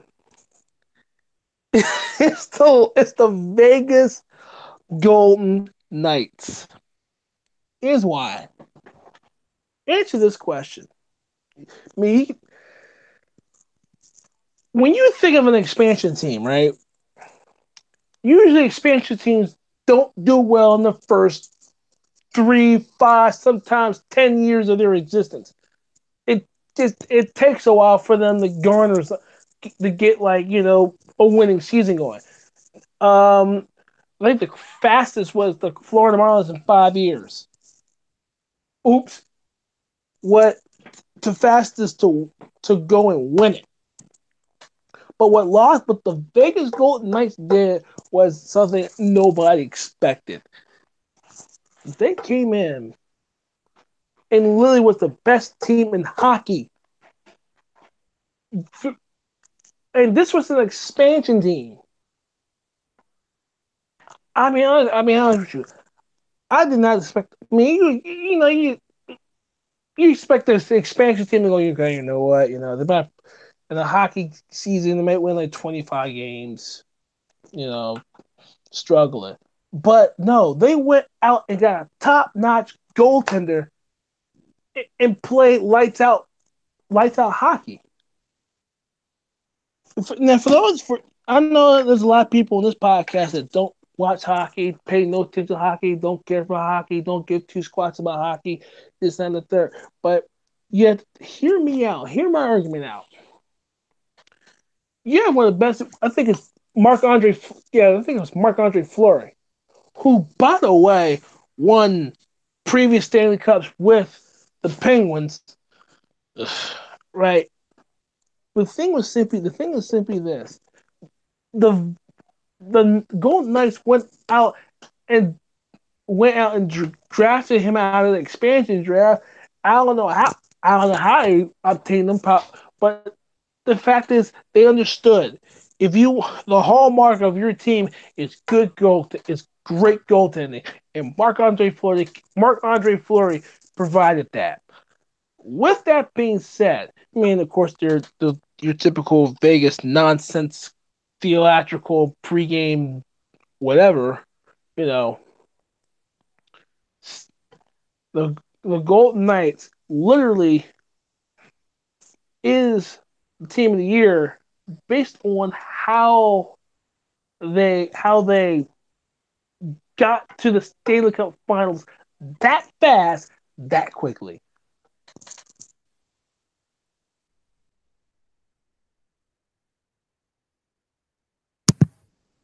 All right, y'all. Y'all ready? Here's my team of 2018. My team of 2018 is I'm not gonna be a homer. I'm gonna go two teams that is tied with. I'm going to go to the city that most of y'all know I hate, but I'm gonna give it to them because there was also a streak ended, and that was the losing streak of none of the four major teams in DC having a championship, and that ended with the Capitals. The Capitals had a really good team. Ovechkin finally delivered for the city, put DC on his back, and DC finally has a winner. DC is finally a hockey town. The Washington Capitals won, and they did it before the Wizards. They did it before the Deadskins.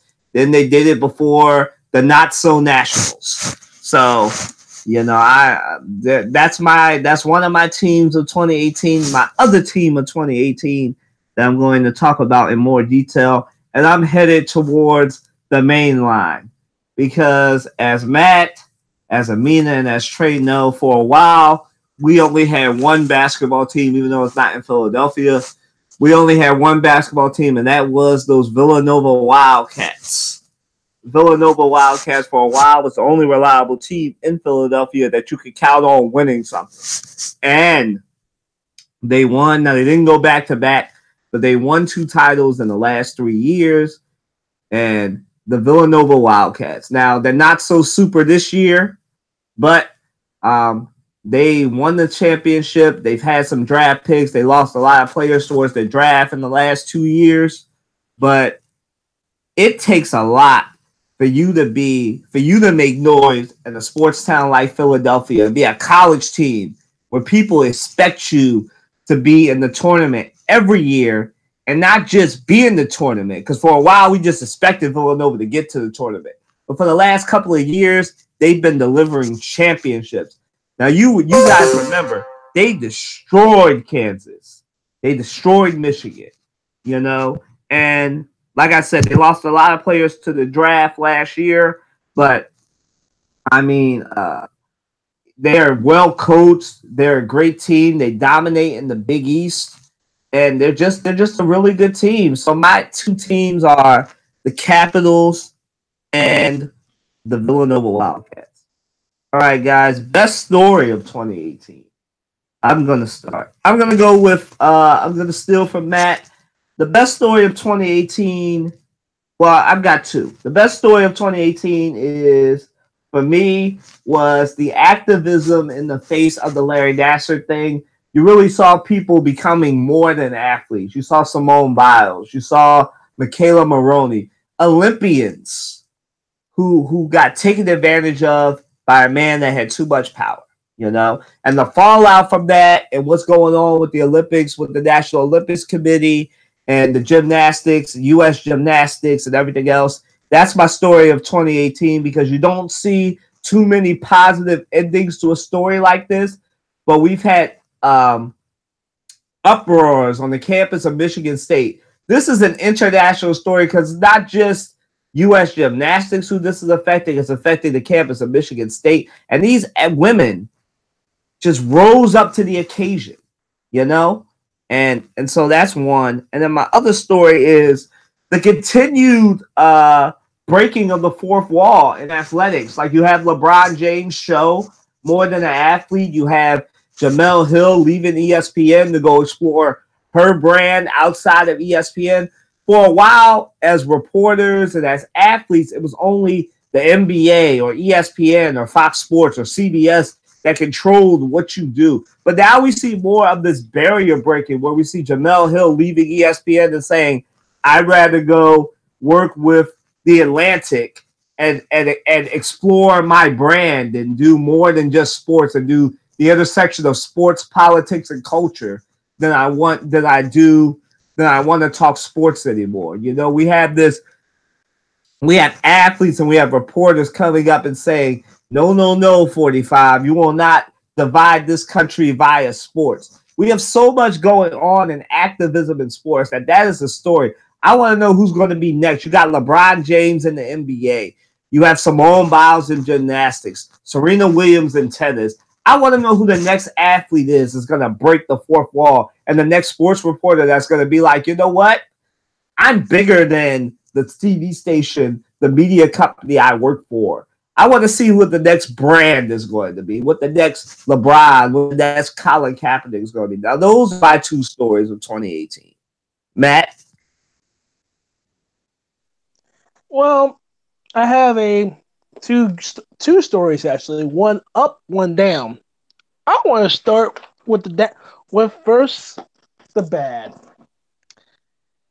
The epic collapse of the 2018 Philadelphia Phillies. Now, why is this a story? Here, bear with me as I try to compose myself here. In spring training, nobody expected this team to do much of anything. I'll be honest with you when I said that I expect this team to win 75, 80 games, which they pretty much did anyway. But it's the way they got there. Now, throughout the course of the majority of the regular season, the Phillies were in first place. Now, the division was up for grabs. Yes, it was, with the Atlanta Braves and the Washington Nationals. So somehow just don't know who they were and forgot there's a thing called a division to win. And oh yeah, you are the team to beat. And oh yeah, just to remind you, you've won multiple division titles and showed nothing for it. So watch this.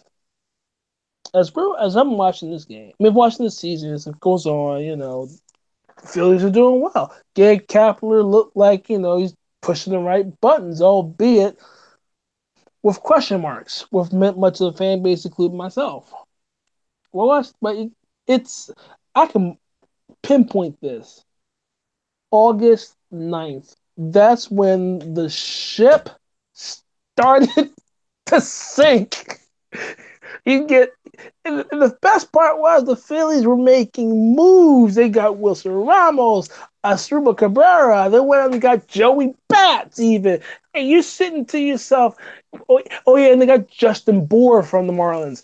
And you're thinking, man, this is a loaded offensive team. Only one problem: they can't hit their way out of a wet paper bag. Because since then, you saw the decline of the Philadelphia Phillies just going downhill, and as days turned into weeks, it just never seemed to stop. It seems between outside of Aaron Nola, the rotation forgot to win games or something. Who knew? And then come to find out, oh yeah, dear Gabe, there's a thing called a closer. Use him. So the downside, so story of the year on the negative side is the Phillies collapse, because what they did was it MLB had to literally turn their heads and go, oh shoot, look what the Phillies are doing, and look what the Braves are doing, and they couldn't. And I've seen this before. They couldn't keep up because, frankly, front office got in the way, and when you have a leaderless, rudderless ship like the Phillies had this year, that happened, and that's what happened. We have no leadership, just nothing. Good All Star year, but for Aaron Nola, but that's what happens. We have a rudderless ship, no leadership. When it comes down to crunch time, and you have no voice in there, that's what happens.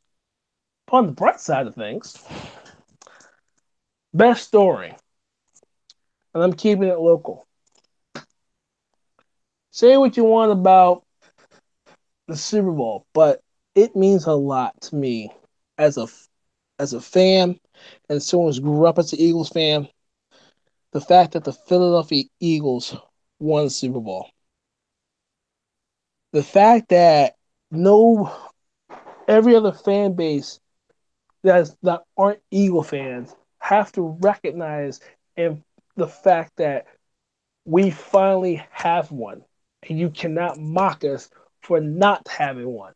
Now, there has been certain people in this podcast, and we won't leave nameless here, who was pretty much, talking about, hey, get more, get more, get more. Let me firmly remind you and others out there that's under my voice when I say this. Getting that first one is the sweetest thing you'll ever, ever experience. Yes. Do we want another one? Of course we do. Look, Winning that World Series title in 2008 was great, and going back in 2009 was just as good. The only problem was we didn't come back. We didn't come back. The Phils didn't come back for it. If we would have beat those Yankees, I guarantee you it would have tasted just as good, if not better, because it was the Yankees.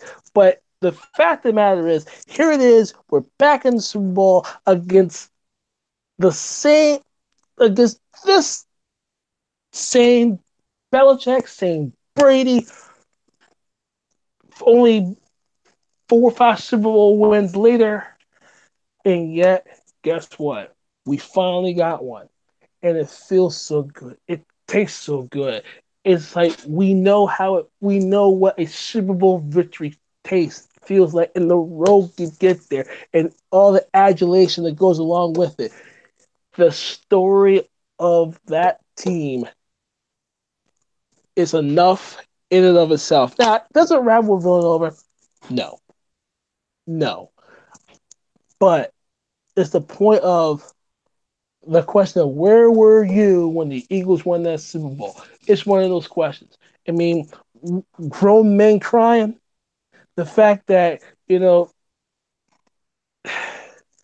just thinking about it, it it it, it makes you slow down. It makes you slow down and just reminisce on everything. It makes you want to go back on YouTube and just relive that Super Bowl moment. But the story of the Eagles going out there and surprising everyone to get to that point and win it all as underdogs is a story in it's a story in and of itself. I mean, there's so many stories in that season that you can pick out, but it's the story of the Super Bowl champion Philadelphia Eagles.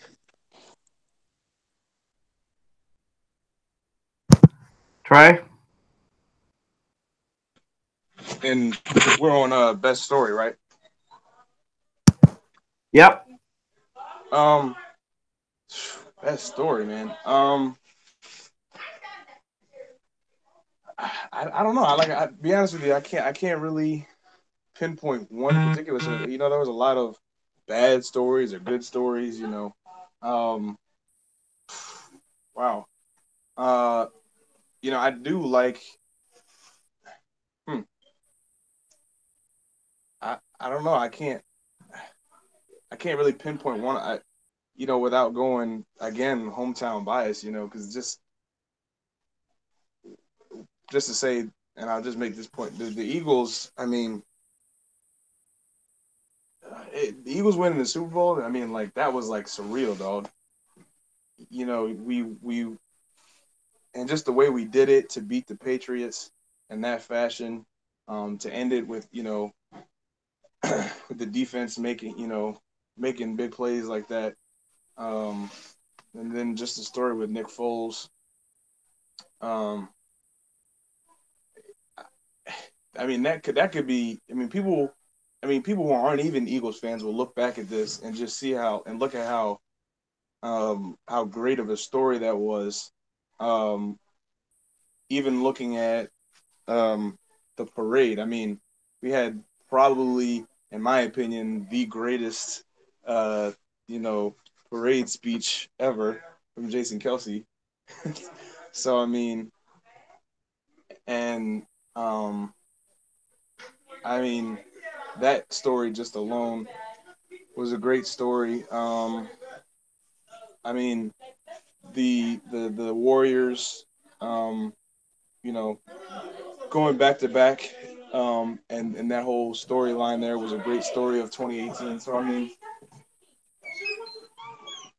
I mean, I think those are the two biggest stories of 2018 as far as sports go.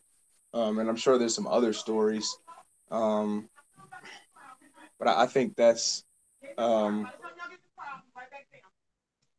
as far as sports go, that's probably the biggest and best stories of 2018. Um, along with Patrick Mahomes, I can't forget him.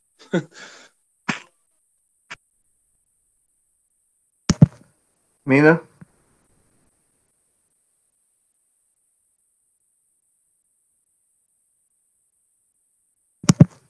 Mina, you there? Yeah, I'm here. I was unmute myself. um, my story for 2018 isn't even sports related. Um, it has to do. It's the story of Harry and Meghan. As everybody knows, or should know, Meghan Markle is a black woman that married into the monarchy family officially. Her wedding was back in May, and her presence in the monarchy is still getting a lot of conversations, debate.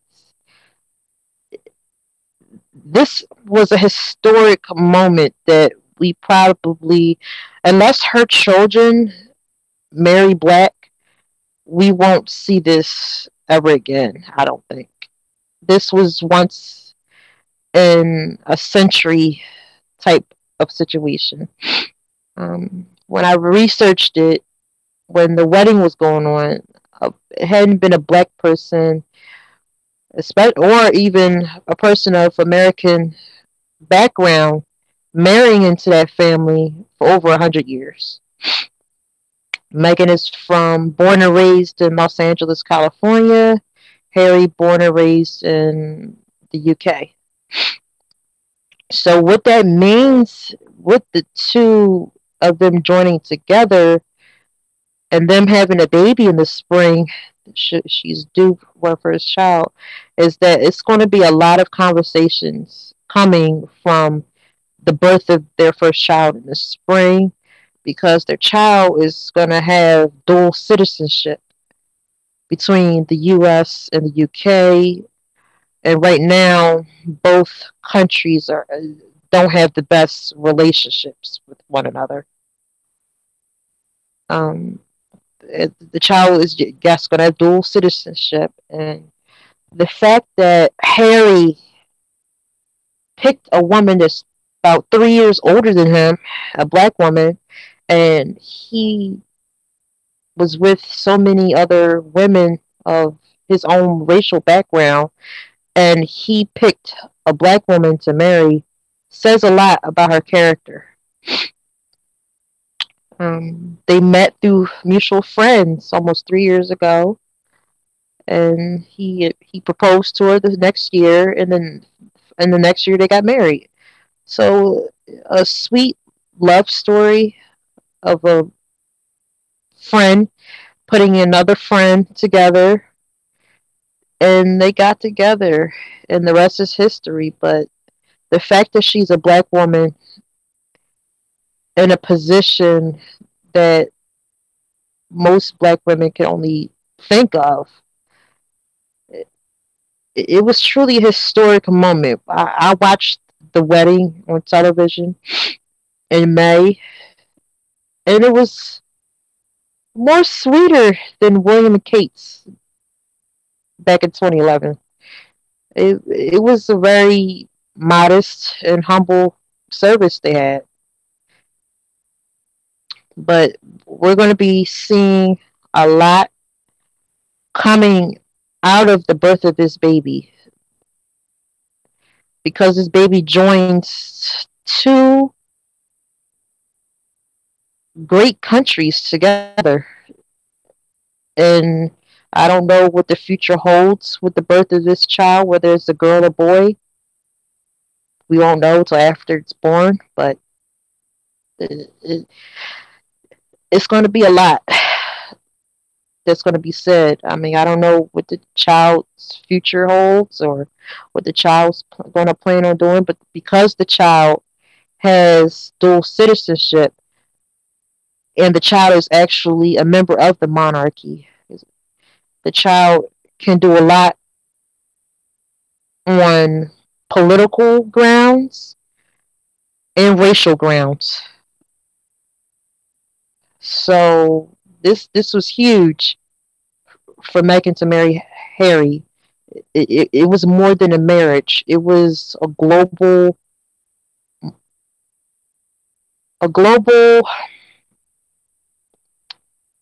um affair. It brought together cultures. I've seen many people happy for various races, and it was truly a blessed day that May. It was truly a blessed day back in May when they got married. So I'm looking forward to seeing what this baby means and does for the future of the relations between the U.S. and the U.K. Because that baby joins together two countries through dual citizenship. But gotta give it to Meghan and Harry for doing it up in big and making history.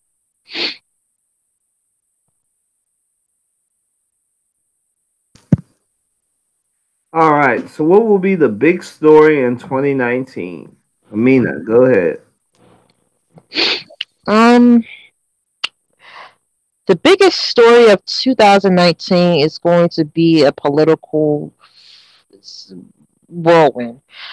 Donald Trump, he's up for his reelection, not this coming November, but the next November, actually on November 3rd, 2020. And all 2019, we're going to be going through the whole political stuff all over again. But this election, I believe, is going to be more historic than 2016 was because he's up for re-election. It's going to show who's still standing by him. It's going to show who's a new supporter of his. It's going to show the whole system. It's going to bring out more than 2016 did. Um, and with this situation, with the latest um, government shutdown over the wall, that's going to be a big debate in his reelection. That's going to be coming up. Um, so we'll see what goes on for the following year.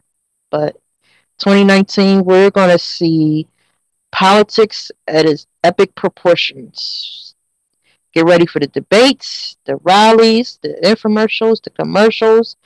Get ready because 2019 is starting in a few hours and we're in this election season now for his reelection.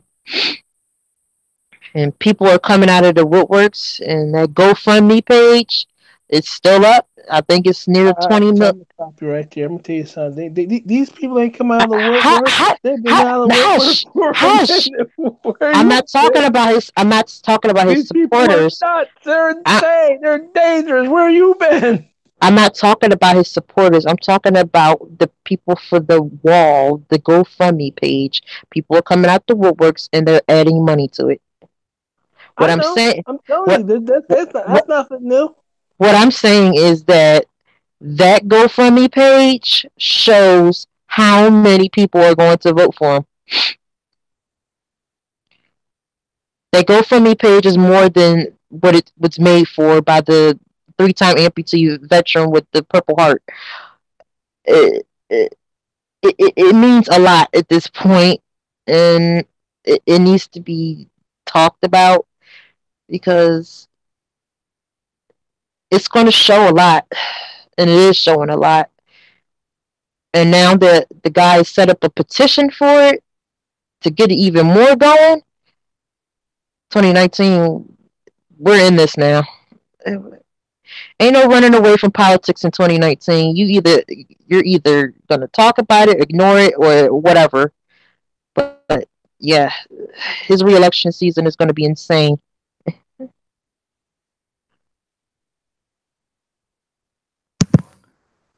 Yeah, just to clarify for everybody, your story does not have to be a sports story. I know this is a sports podcast, but we also have crossover in our name, so you can pick whatever. Go ahead, Trey.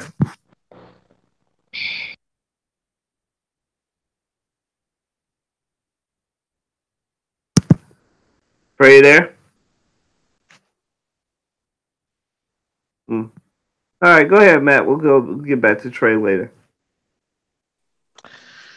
As 2019 approaches and is upon us, if you're looking for what could be the best sports story that could come out of 2019, I'll be honest with you, I don't know where to start. But, you know, I think from the barometer of things, like right now, baseball's in off season, so I really can't say what could happen. I think you'll see how close the NBA has become, how much more competitive the NBA has been, and how balanced the NBA is. You're gonna what I think you're gonna see, and then you really hear crap come. You really hear crap out of the NBA coming out of my mouth. But the point is, as you look across the National Basketball Association, you will see literally, and take stock at this now, you will literally see from the best team in the league to pretty much the 15th. It is that close. It is that tight. And for the first time in a while, nobody is pulling away with it. For all those basketball fans and basketball heads, quote unquote, that want balanced competition, and you don't like this one-sided crap, and one conference is better than the other, which naturally happens. For those of you that have been asking for parity, for those of you that has been crying and bleeding and bitching and moaning and complaining about the fact that there's no parity, there's no balance in the NBA, ladies and gentlemen, I'll be honest with you. You got your parity. You got your it's balanced. Now I'm gonna tell you this right now.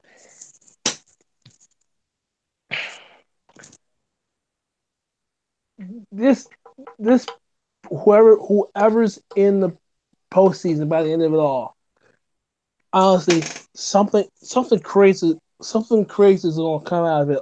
We're already seeing some crazy things with John Wall's injury already, but I think this NBA playoff picture, this NBA postseason is going to be the tightest we've ever seen in a long time because of the balance that we are seeing in the whole entire association.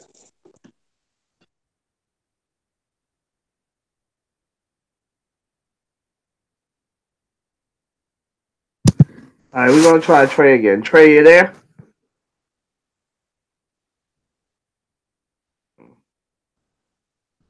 Okay, I don't know what's going on with Trey, but my story of 2019 will be this. The story of 2019, a couple of them. One is going to be, the story of 2019 is going to be, oh man, I predicted this a couple of years ago, but the story of 2019 is going to be the road to a strike in the NFL. We are in the last year of the collective bargaining agreement coming up in 2019. And in 2020, I'm calling it now. You football heads better be ready. In 2019, as we head on the road to the end of that collective bargaining agreement, in 2020, you guys may not have an NFL because the writing has been on the wall for a while. And as that collective bargaining agreement is about to end, I'm trying to tell y'all now, y'all better get ready. The story is going to be the road to a strike. We're going to get a strike in the NFL season. That's what's going to happen. And then the story within that in 2019 will be, the jockeying between the NBA, NHL, MLB, for who's going to try and take the number one spot. Because the NFL, they're up this year, but they've been going up and down in the rating for a while now. So the thing is going to be that, who's going to take that spot You know, the global sport. Will it be basketball? Will it be the NHL? Will it be MLB? We'll see. You know, I personally think that that's going to be the story of 2019, and I'm going to echo Matt's sentiments. It's going to be who's going to take the crowd, who's going to take down the Warriors, who's going to take the crowd in the East.